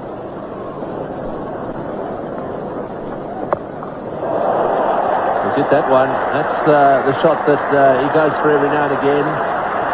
Some call it a slog sweep. I'm sure there's a better word for it. But it's very effective. The reason why I was able to put yellow numbers on one side of the wickets because there's no one out there. Look at that gap. So it makes the slog sweep a lot easier. If you do miss it, you'll still get 4. You'll probably be able to run 4. Claude Henderson just put it straight on the right spot for Steve Waugh. Not to bother about having to pierce an offside field. 890, sorry. Cost 2,700. What could he have had? Run out. Oh, he's just going to be out, run out. He's hit the stumps. He's out, run out in the 90s. He's gone out, run out in the 90s, given out, and that is a tragedy from Steve Waugh's point of view. He's got his head down. He's waiting for the replay. Forget it, Steve. You've been given out. He doesn't know, actually. He's got to get a tap on the shoulder here. Sorry, mate. It's all over. He's still not going. I thought the umpire put his finger up there. He's told him again, and well, he's now leaving. Run out in the 90s, and I think getting a little bit of a send-off there as well.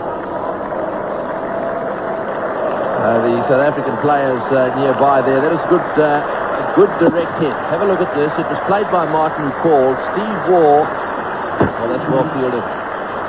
Direct hit there, way out of his ground. I think it was a direct hit, and up goes the finger. Steve Waugh facing the other way. Didn't see that. Run out for 90. It's 5 for 429. So Adam Gilchrist is the new batsman.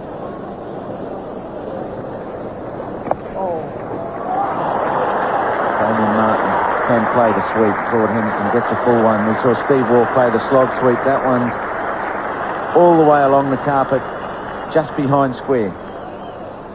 Angling into leg, middle and leg. And Martin can play this shot. Not as competent as Steve Waugh with the straight bat shots from leg stump, but the sweep, no problems. At this stage, Claude Henderson's got no protection down there.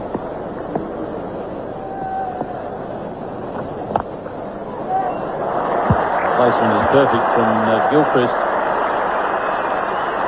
Well, the chilling point if you're in the field with Gilchrist coming in is when he takes 19 balls to make 4. He's just playing himself in. Sometimes he goes out there and goes bang straight away. And that was beautifully timed.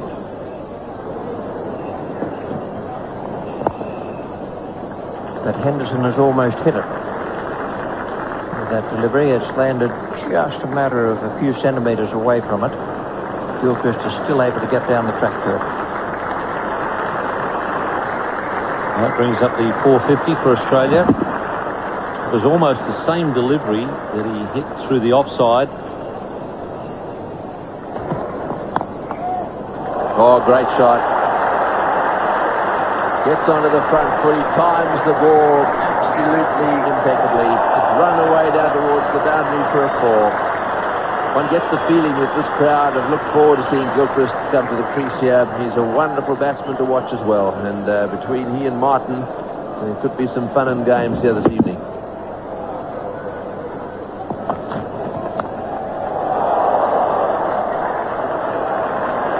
Well, he's got it. It looked as if it popped out there for a second, and they've caught one. I've got to tell you that there have been a few frustrating times out there in respect of catches, but this one actually went quickly. The slip's wide there. Just watch it go, and taken. A pretty good catch there, and you can see the reaction of the keeper, Boucher. So Callis has taken the catch. Martin, who's played in this once or twice outside that off stump, is out now as well. He'll be a bit disappointed there. He was set really for a century here, going pretty well.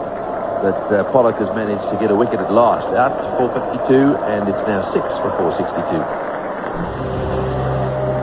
Shane Warner's the new batsman. We've heard a lot of talk just lately from the fast bowlers and read in the press about how these fast men are going to get stuck into each other. I suppose Shane Warne does fall into the tail end category, although I haven't seen any statements from him. Oh, and that's in the air. That's the end of Warne. Don't want to waste any time with the tail enders. Get into them. So a short one there from Donald. He said he would, didn't he? He said he'd get stuck into them. He's taken one ball to get rid of Shane Warne. It'll be interesting to see how many he takes to get rid of the rest of them. Well, Shane Warne was taking up the challenge, there's no doubt about it. It's short, I suppose it was there to hook, but I'm so sure it's the right shot to play when you've only faced one delivery prior to that one. Bobbed it up off the stickers, really, straight to Gary Kirsten. Comfortable catch. Donald's got his third wicket. Shane Warne departs for a quick fire one. And he's got him. Joy for Andy Hayward, slashing away, well caught in the gully. McKenzie takes the catch. That's a good effort. Good sustained pace. Picks up the wicket, was 140 k's. Lee goes. It's in the air. Keeper's got him. Another wicket for Pollock. Tail not wagging here at the MCG. Still a big total, but a good session for South Africa. The game not getting completely away from him. Oh, well, they've got a foot in the door, I guess. Andy Bickle was tentative with the one. He glided through slips and he just couldn't get underneath that one. Sean Pollock drew a shot out of him and it was a false shot. Top edge. Boucher takes a catch. It's 9 from 475. Oh, there it goes. That's a big long hit. That may go all the way. It's a big hit. It's 4.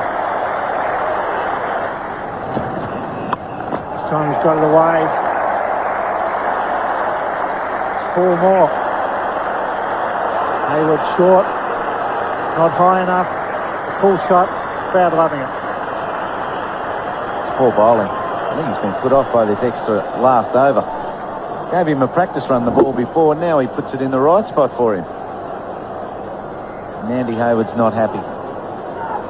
Gave him 2 practice runs at the slow ball down the ground too, and he finally got the third. Then the second full shot was on. Man had come up. The gap was there. The risk was low. And Gilchrist steals 4.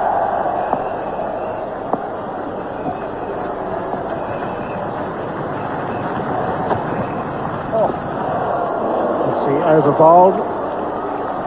This time it's definitely stumps. 9 for 487. And that batsman Gilchrist 30.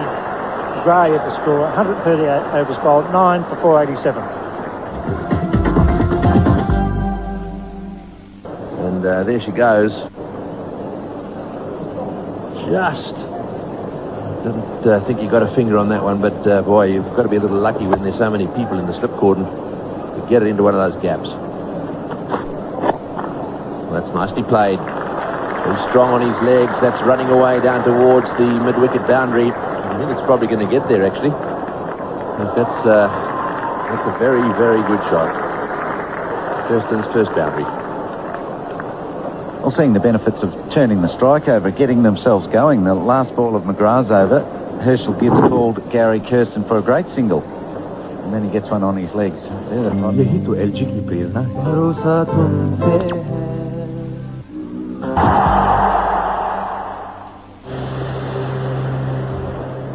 Jacques Kallis. Let's hope he can capitalise on what he started in the first innings and get over that poor decision he copped in his 56th test, averaging 48.02. Canal lashing out there. Obviously, South African plan to be a bit more aggressive in this innings. Well, I think it's a good plan. I think what South Africa didn't do enough in the first innings was attack. They sat back and waited far too long in that first innings. The only problem that they're having is that when they're attacking the majority of the time behind point.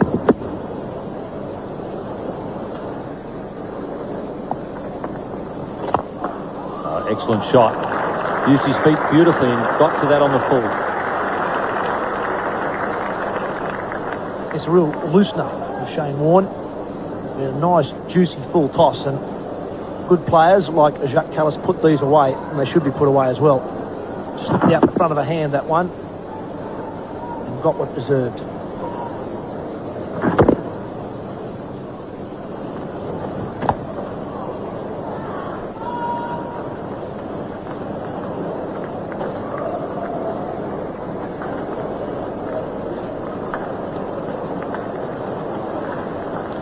South African 50 comes up. The sweep shot from Callis. And Shane Warne, just that last delivery, just finally a little bit slower. Just tossing the ball up a little bit more.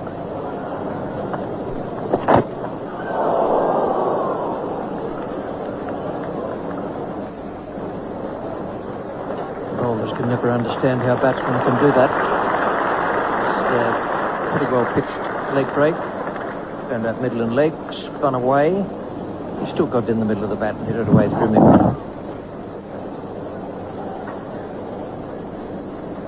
I think a little bit of excitement was generated as a result of him flicking it past the forward short leg. That would have been a miracle catch.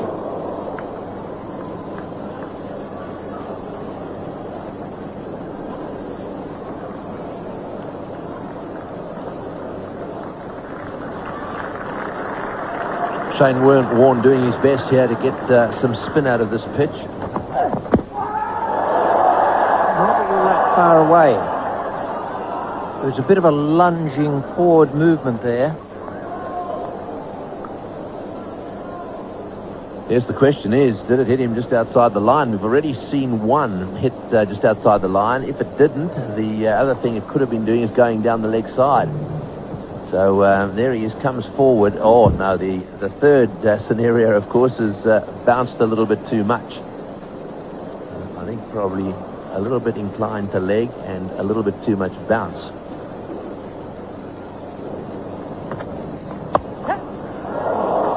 A wonderful stroke. Jacques Kallis has picked the flipper. It might have gone past that man at short cover.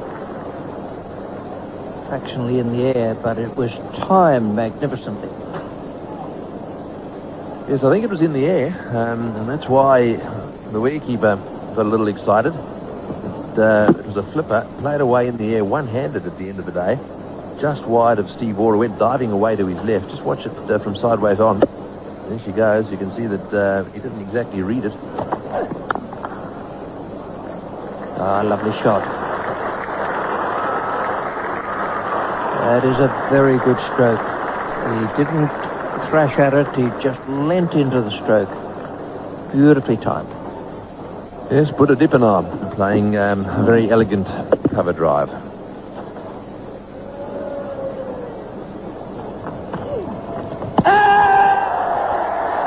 Raw, but there's no movement from Eddie Nichols. Not even a twitch of an eyebrow, let alone a finger.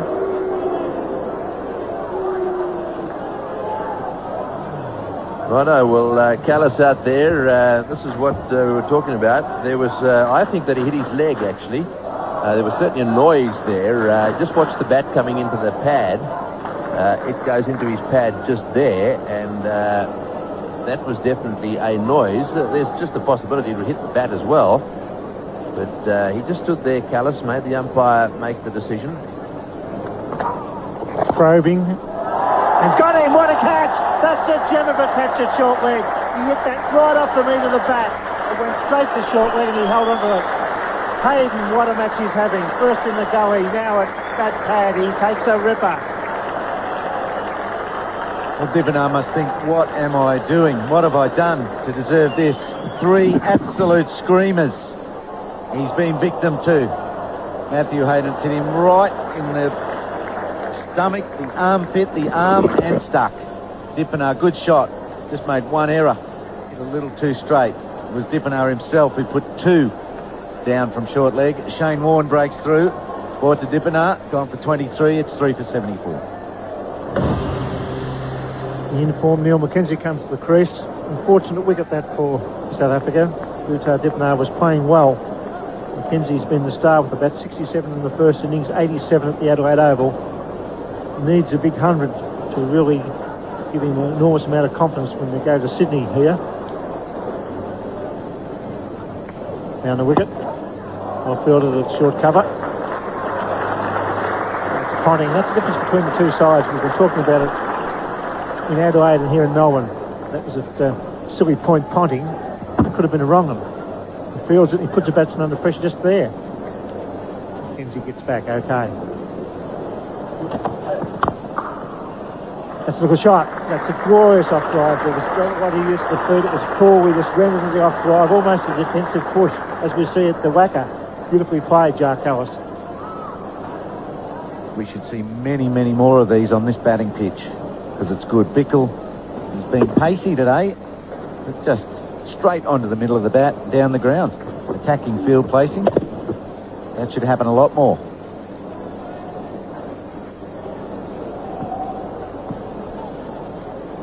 Well, you need a bit of luck in cricket. When you're a batsman, bowler, or wicketkeeper, fieldsman.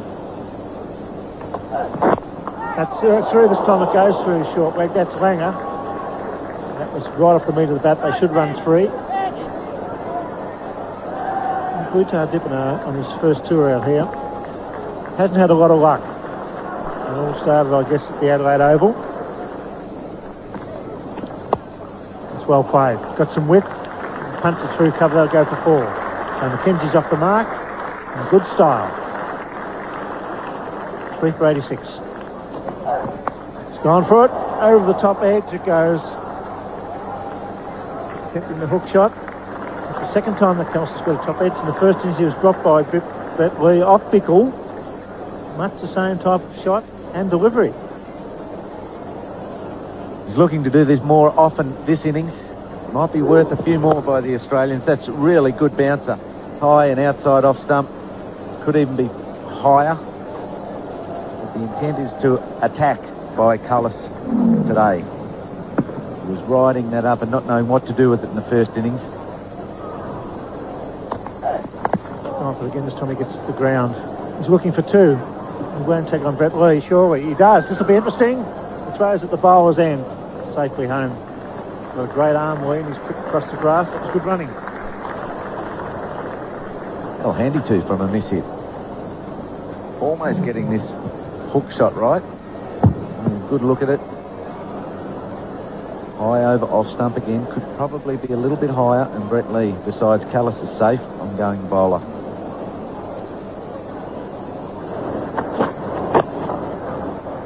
There's plenty of room there on the onside for runs. Should really be looking for 3.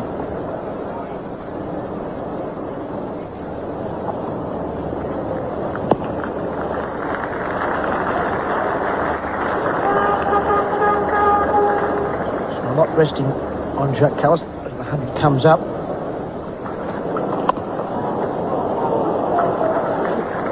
He's found the gap between the slips and the gully position.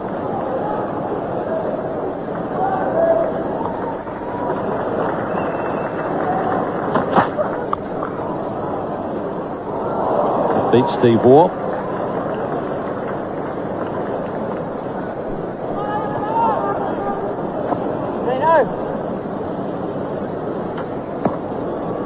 Well timed.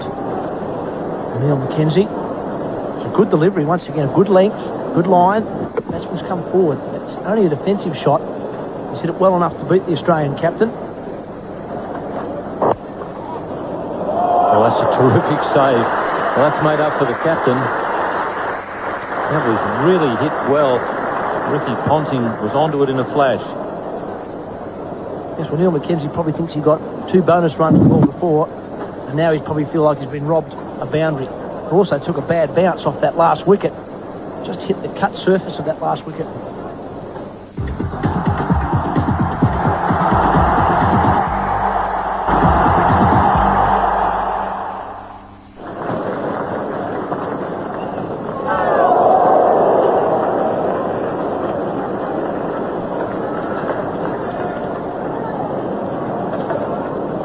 A late decision here from Jacques Cullis to play the hook shot.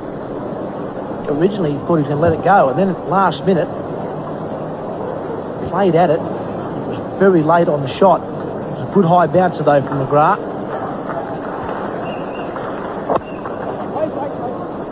Langer at mid-on. Really, there should have been a single before the misfield there.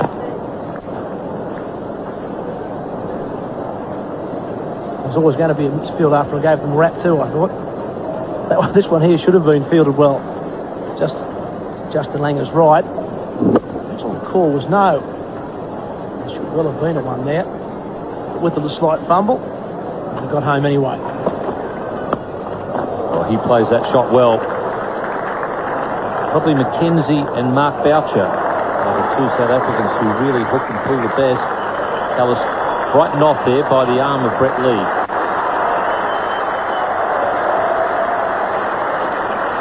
Well, the reason that Mackenzie plays this shot as well as anyone is because he gets himself in good position and he hits the ball down.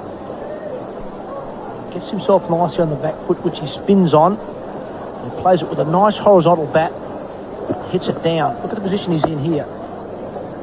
Very good balance, watching it all the way. Kept it down nicely, and Brett Lee saved a boundary.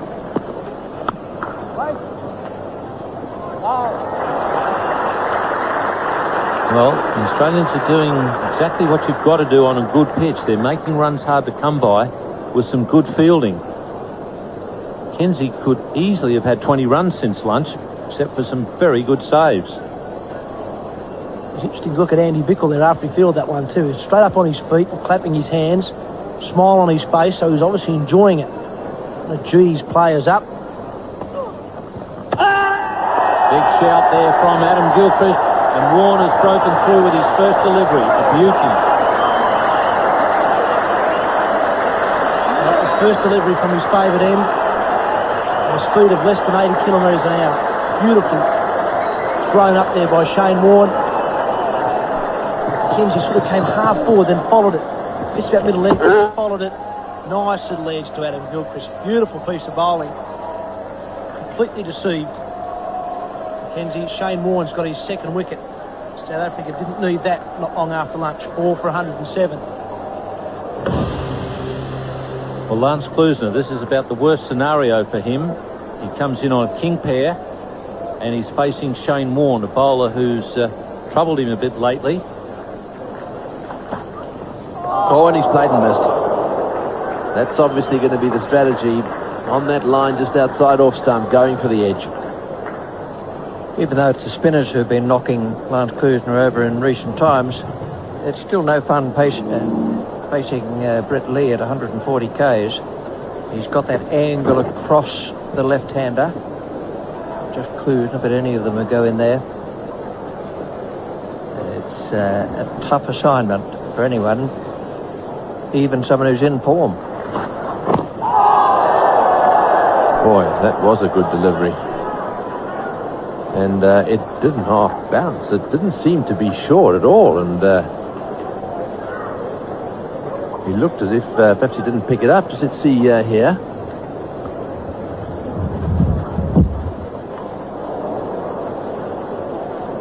And I'm assuming from all the action and reaction that he lost it. You couldn't be beaten for pace to that extent, where he started off to play the shot and suddenly the ball's hit him. It's a shot of a man not in touch. He's got that away, and when he hits them, they more often than not stay hit. He uses a very heavy bat, and he got that one down a little quicker. Got it away through mid-off for 4.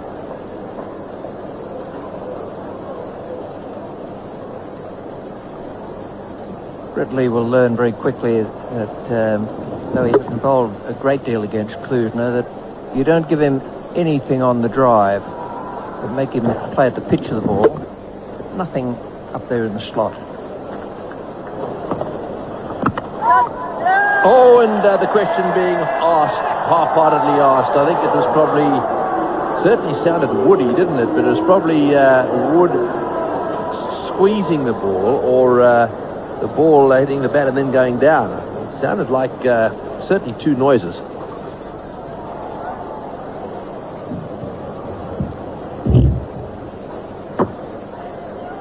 Well, it's flown off Gilchrist.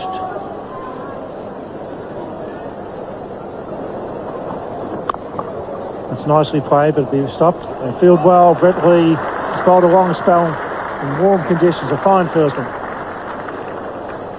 Very athletic, Brett Lee. He's bowled extremely well in this match.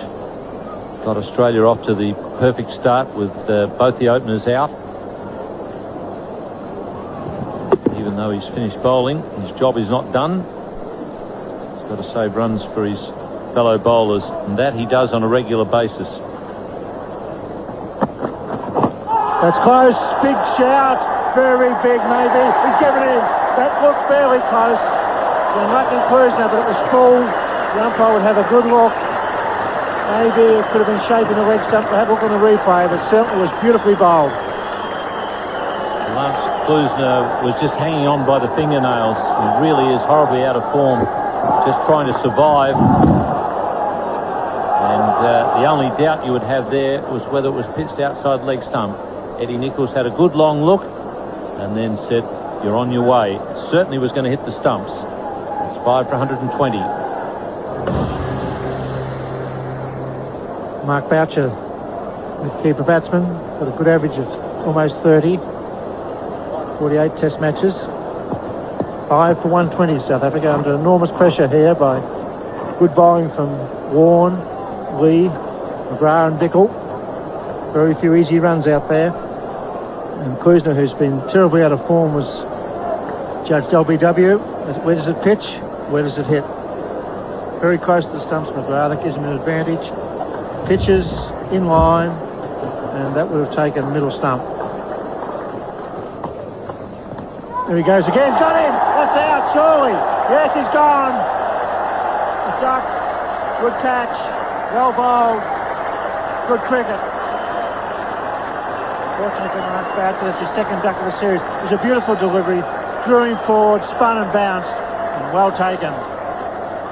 It brought the drive from Boucher. He got a thick edge and well taken on the left hand there by Mark Waugh. A nod from Darryl Hare. The batsman was on his way anyhow, Mark Boucher. So Warne now has his third wicket in the innings, and South Africa in deep trouble at 6 for 121.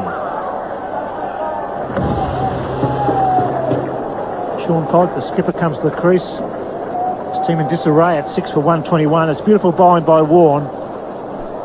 And he's troubled Sean Pollock in this series at Adelaide with his spin and bounce. Bat pad by Ricky Ponting in the second innings. A great catch. Oh, big shout. Very big shout. Oh, that was close. There's a couple of noises. It couldn't have been a catch because Gilchrist scored it. But that was very, very close.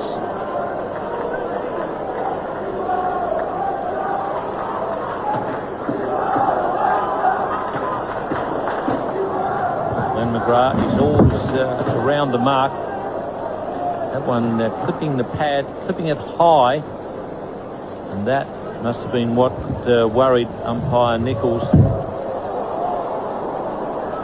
fact that the ball has hit the pad and then gone over the top of the stumps was probably enough to influence the umpire that it was too high. Clipping the back flap of the pad, it was close. Certainly was. The fact that the ball did go over the stop. It's a good shot. It's beautifully played. It was just a fraction short. He's hammered that through cover. And brings up his 50.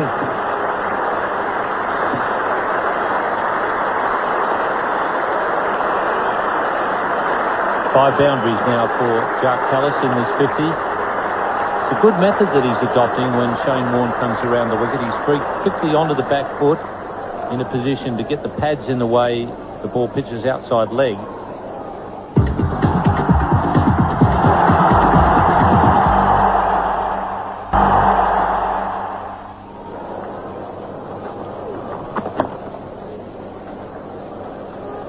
But the other thing that's good about it, it does give him attacking options.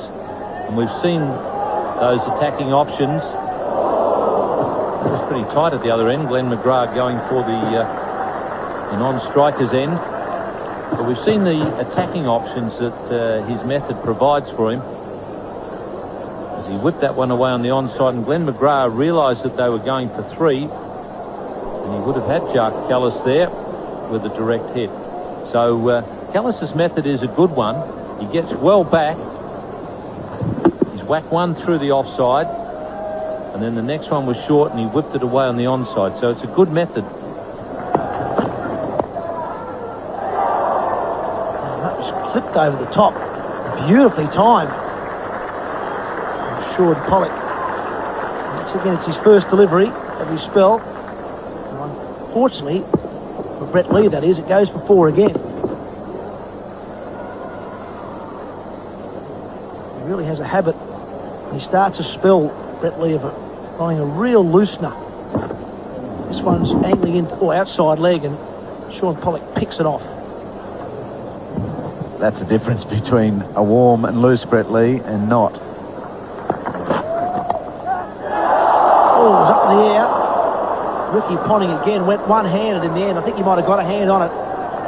He's cut it back to 2. And we've seen Ponting and Hayden take some superb catches over the last couple of weeks. This time it goes down.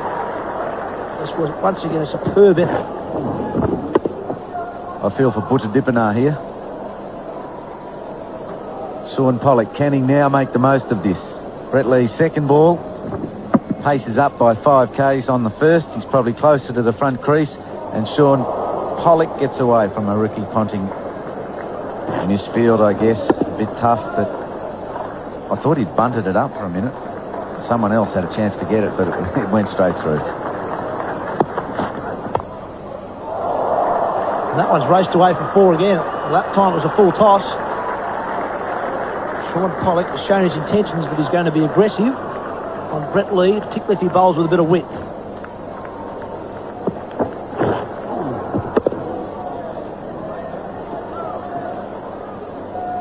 He doesn't look ready, Brett Lee, for this over. It's a spur of the moment, quick bowling change, I'd imagine. Caught him underprepared.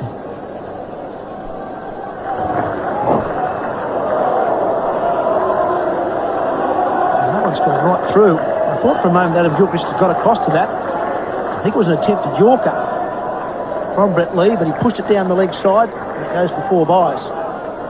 Let's see if this hits the footmarks, stays low, or even kicks further left. Quite possibly even flicked the pad of Jacques Callis, but just straight out of the footmarks, died and was well wide. And that's the sort of pace. Now Gilchrist is 20 metres, probably 15 to 20 metres away from that point, and he's got no chance.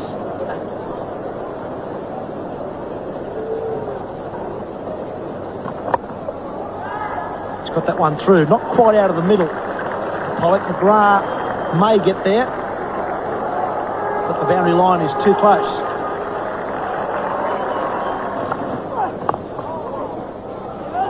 Now a single, a bit of hesitation, and hit the stumps, and that'll be out. That will be out. Damien Martin is the fieldsman. Well, there was hesitation. There was no hesitation from Martin, who was in quickly, picked up, took aim, and bang. Sean Pollock on his way. One opportunity given. Australia snap it up. This may be why Jacques Callis isn't as good at picking up quick singles, because his judgment here was poor. Pollock left stranded, hair, finger in the air. Martin given one chance, takes it. South Africa on the ropes. They're gone. 7 for 157. Claude Henderson is now out the centre of the MCG, replacing his captain. Played quite well in the first innings as a night watchman in Adelaide. Made 30 in that innings at Adelaide. Looked fairly solid. Henderson off the mark.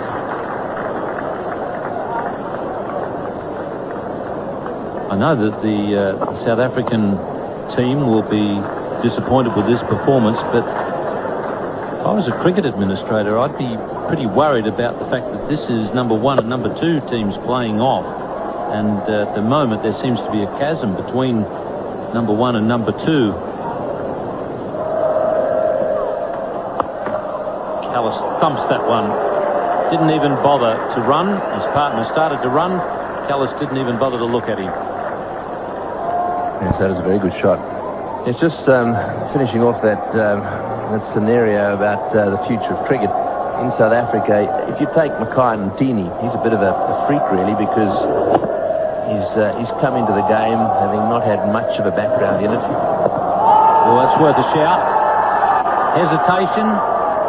Steve Waugh fires. Now, if they want the run, there's one there, but they decide against it.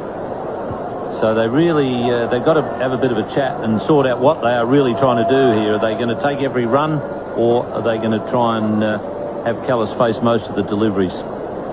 Well, I think they've got to keep taking the run. Let's have a look at this replay. A lot of angle on it, wasn't there? And it hit him on middle. I think that's fair comment. There's the ball there. If you take a straight line from where that ball pitched and just bring the stumps into position. Flipper, well hit by Henderson. And that'll be a boundary. 7 for 173.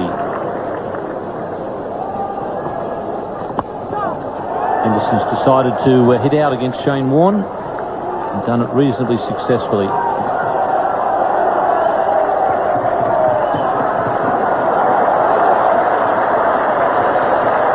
That's a beautiful throw from Andy Bickle. He's really scampered after that one, and they've settled for 2, and he's thrown it right over middle stump. Full of the joys of life, loving test match cricket.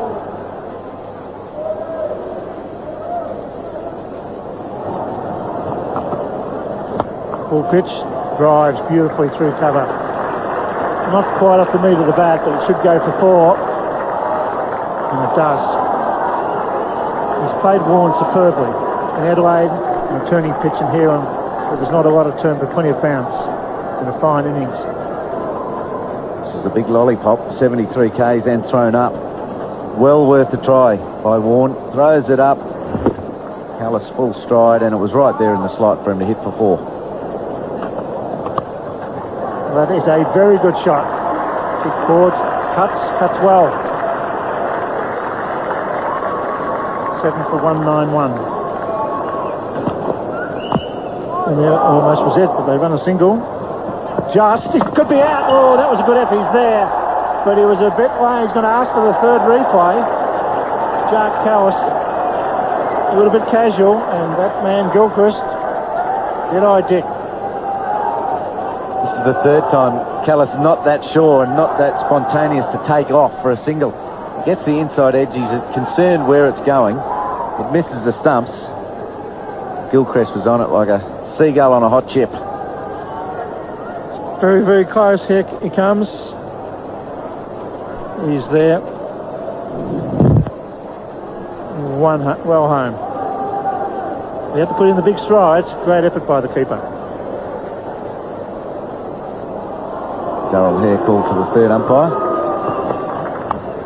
It's gone this time. Spoke too soon. Mark Waugh takes the catch.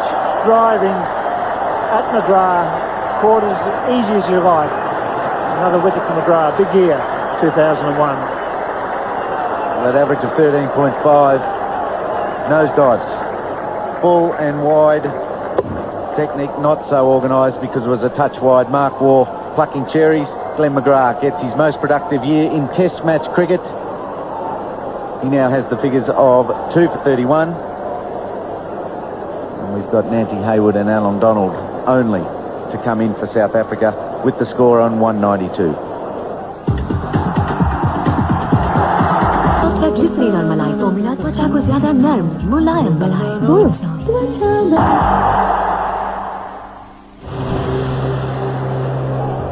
Alan Donald, the new batsman to face Glenn McGrath. That's a good shot. That's nicely timed. There's a man out deep backward square. That's Justin Langer. They'll run 3.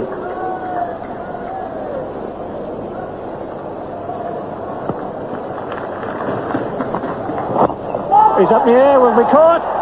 Yes, it is. No, it isn't. Oh dear, it was a good effort.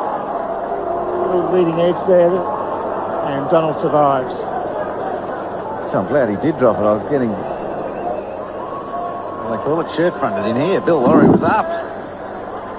Brett Lee moved brilliantly. That's what did fool us. His timing was excellent. Left the ground a little bit off the knee and just went too far. His movement was excellent.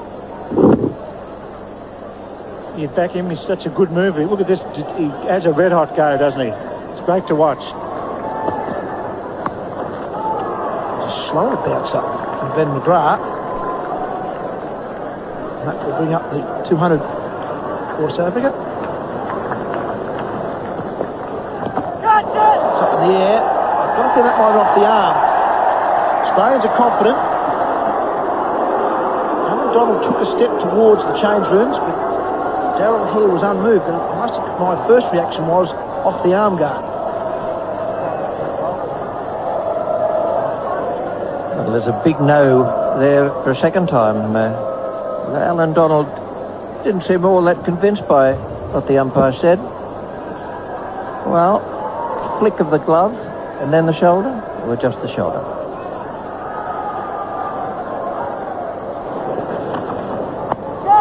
It's up in the air. It's blown down to fine leg safe. Well, Alan Donald had absolutely no idea where that one went, and he picks up a single. Well, he certainly didn't play it very well. It wasn't a ducking ball, or not a ducking, shove your head down between your knees ball.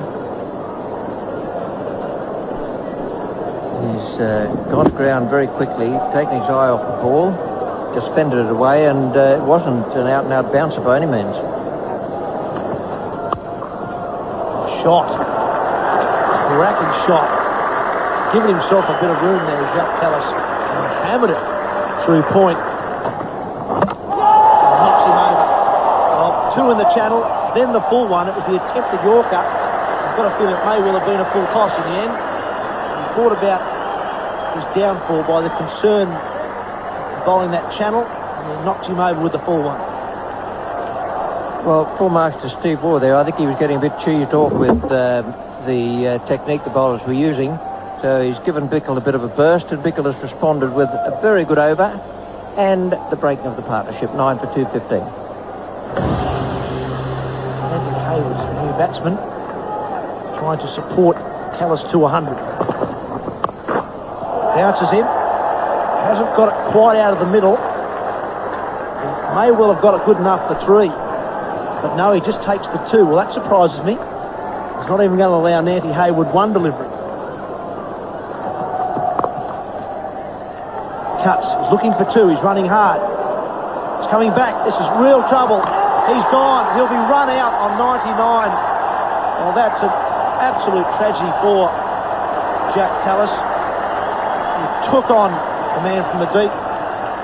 Damien Martin was the man, and he was always in trouble, and in the end, he was the best part of a metre short, and unfortunately for Kallis and for South Africa, he's going to end 1 short of what would have been a well-deserved 100. He did deserve 100. He thought as he hit it that it was going wider than was the case with Damien Martin. A nice gather and throw. Gilchrist has gone half a pace to it. Not much in it in the end. I suppose you can say a metre and a bit. But brilliant fielding. Well, I'm sorry for Jacques Kallis, because if ever anyone I've watched in Test cricket has deserved 100, it's him here at the MCG today. Well, 210 runs behind when they start their innings. It's a disappointing scorecard. Top 5 or 6 got to start. Only Jacques Kallis, 99 run out. The last man out for 99. The 75.1 overs, 219 all out. As the umpires make their way to the centre, Sean Foley, the disappointing captain, is going to go down 2-0 in the 3 Test match series. But full credit to Jacques Kallis today. He bowled a bit yesterday, he was in the field all day. He's come out today and he's batted superbly for 99, but very little support, and all the Australian bowlers did well. And for Brett Lee today was very, very good. McGrath, Warren was superb, and the fielding magnificent.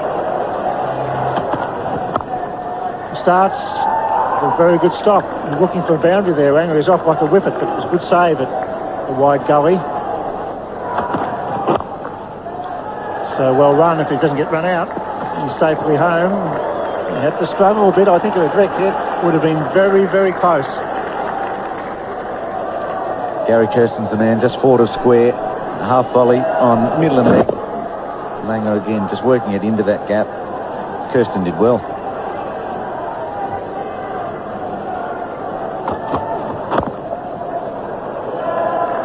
Get 1-0 for 2. Knows the call. Misfield, they get it now. It's Alan Donald overrunning the ball.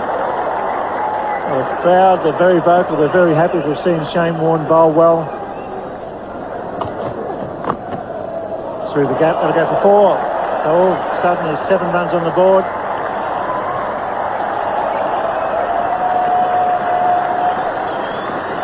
Now this is one shot Justin Langer hasn't played for a while. plays it 20 times in a big innings at the Wacker. But he's been hitting down the ground convincingly and through covers this summer, but he's just let it ride. There we go, and Sean Pollock's frustration once again. Start of an innings.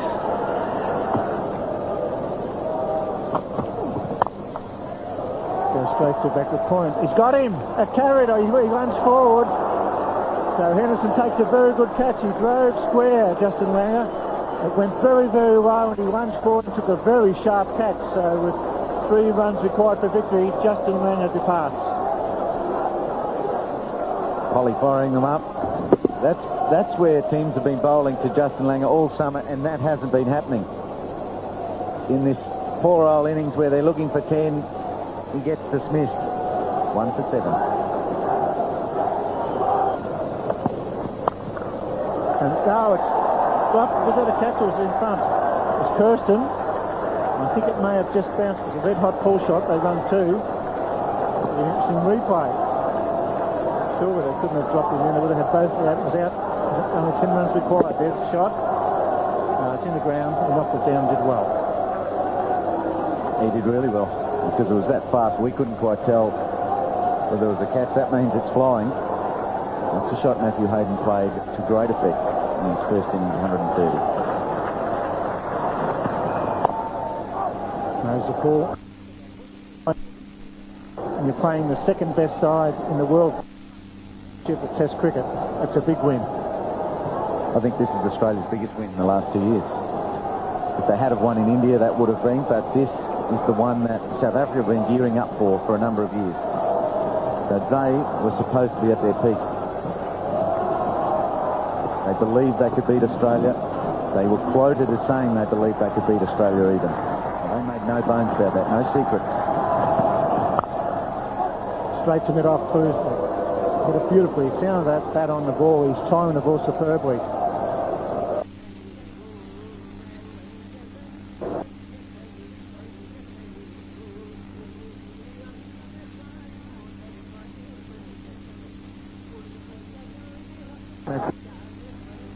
Good cricketer.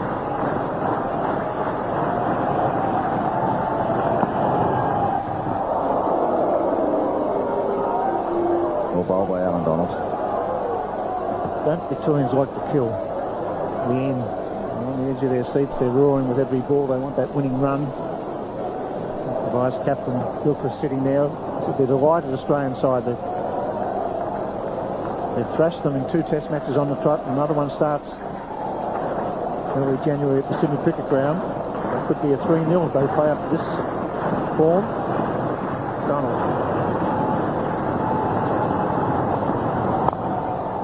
And there it is. It's a nice straight drive to go for 4. A big 9-wicket victory for the Australians. Superb team, well captained. They field brilliantly. They're well balanced. They deserve to lead 2-0. The high-class performance, almost faultless. They dropped several hard chances in the field, but that was it. Every time the fielders had to hit the stumps, they did. I can't remember them missing one important run-out chance. The batsmen dominated. They had South Africans on the back foot right from the toss. And this was a good batting pitch. The Australian bowlers are the true heroes as well to go with that man, Matthew Hayden, because South Africa had no impact with the bat on one of the best batting pitches I've seen in Test cricket. Matthew Hayden has done a terrific job in this match, as he has done right through the year. Player of the match, and he has played wonderfully well. It's been great entertainment. It's a vibrant cricket team, this Australian one at the moment. Very well led by Steve Waugh. He made some excellent bowling changes today, handled the pressure, got it onto the South Africans and bowled them out for what was really on this pitch a moderate total. The Australians were in command all day. It's true there's no second chance in an innings like this, but that is what has happened to the South Africans. 277, the Australians 487 with Langer 85, Hayden 138, Steve Waugh 90, Sean Pollock 3 for 84, and South Africa 219 in their second innings. Jacques Kallis, if ever I was willing someone to make 100, it was here today because he thoroughly deserved it. He is a class player in a South African side that has been outplayed by the Australians. Shane Warne 3 for 68, but all the Australian bowlers did well today. McGrath, I thought, was superb, just getting a little bit of swing and discomforting the batsman all the time. Australia in the second innings, 1 for 10.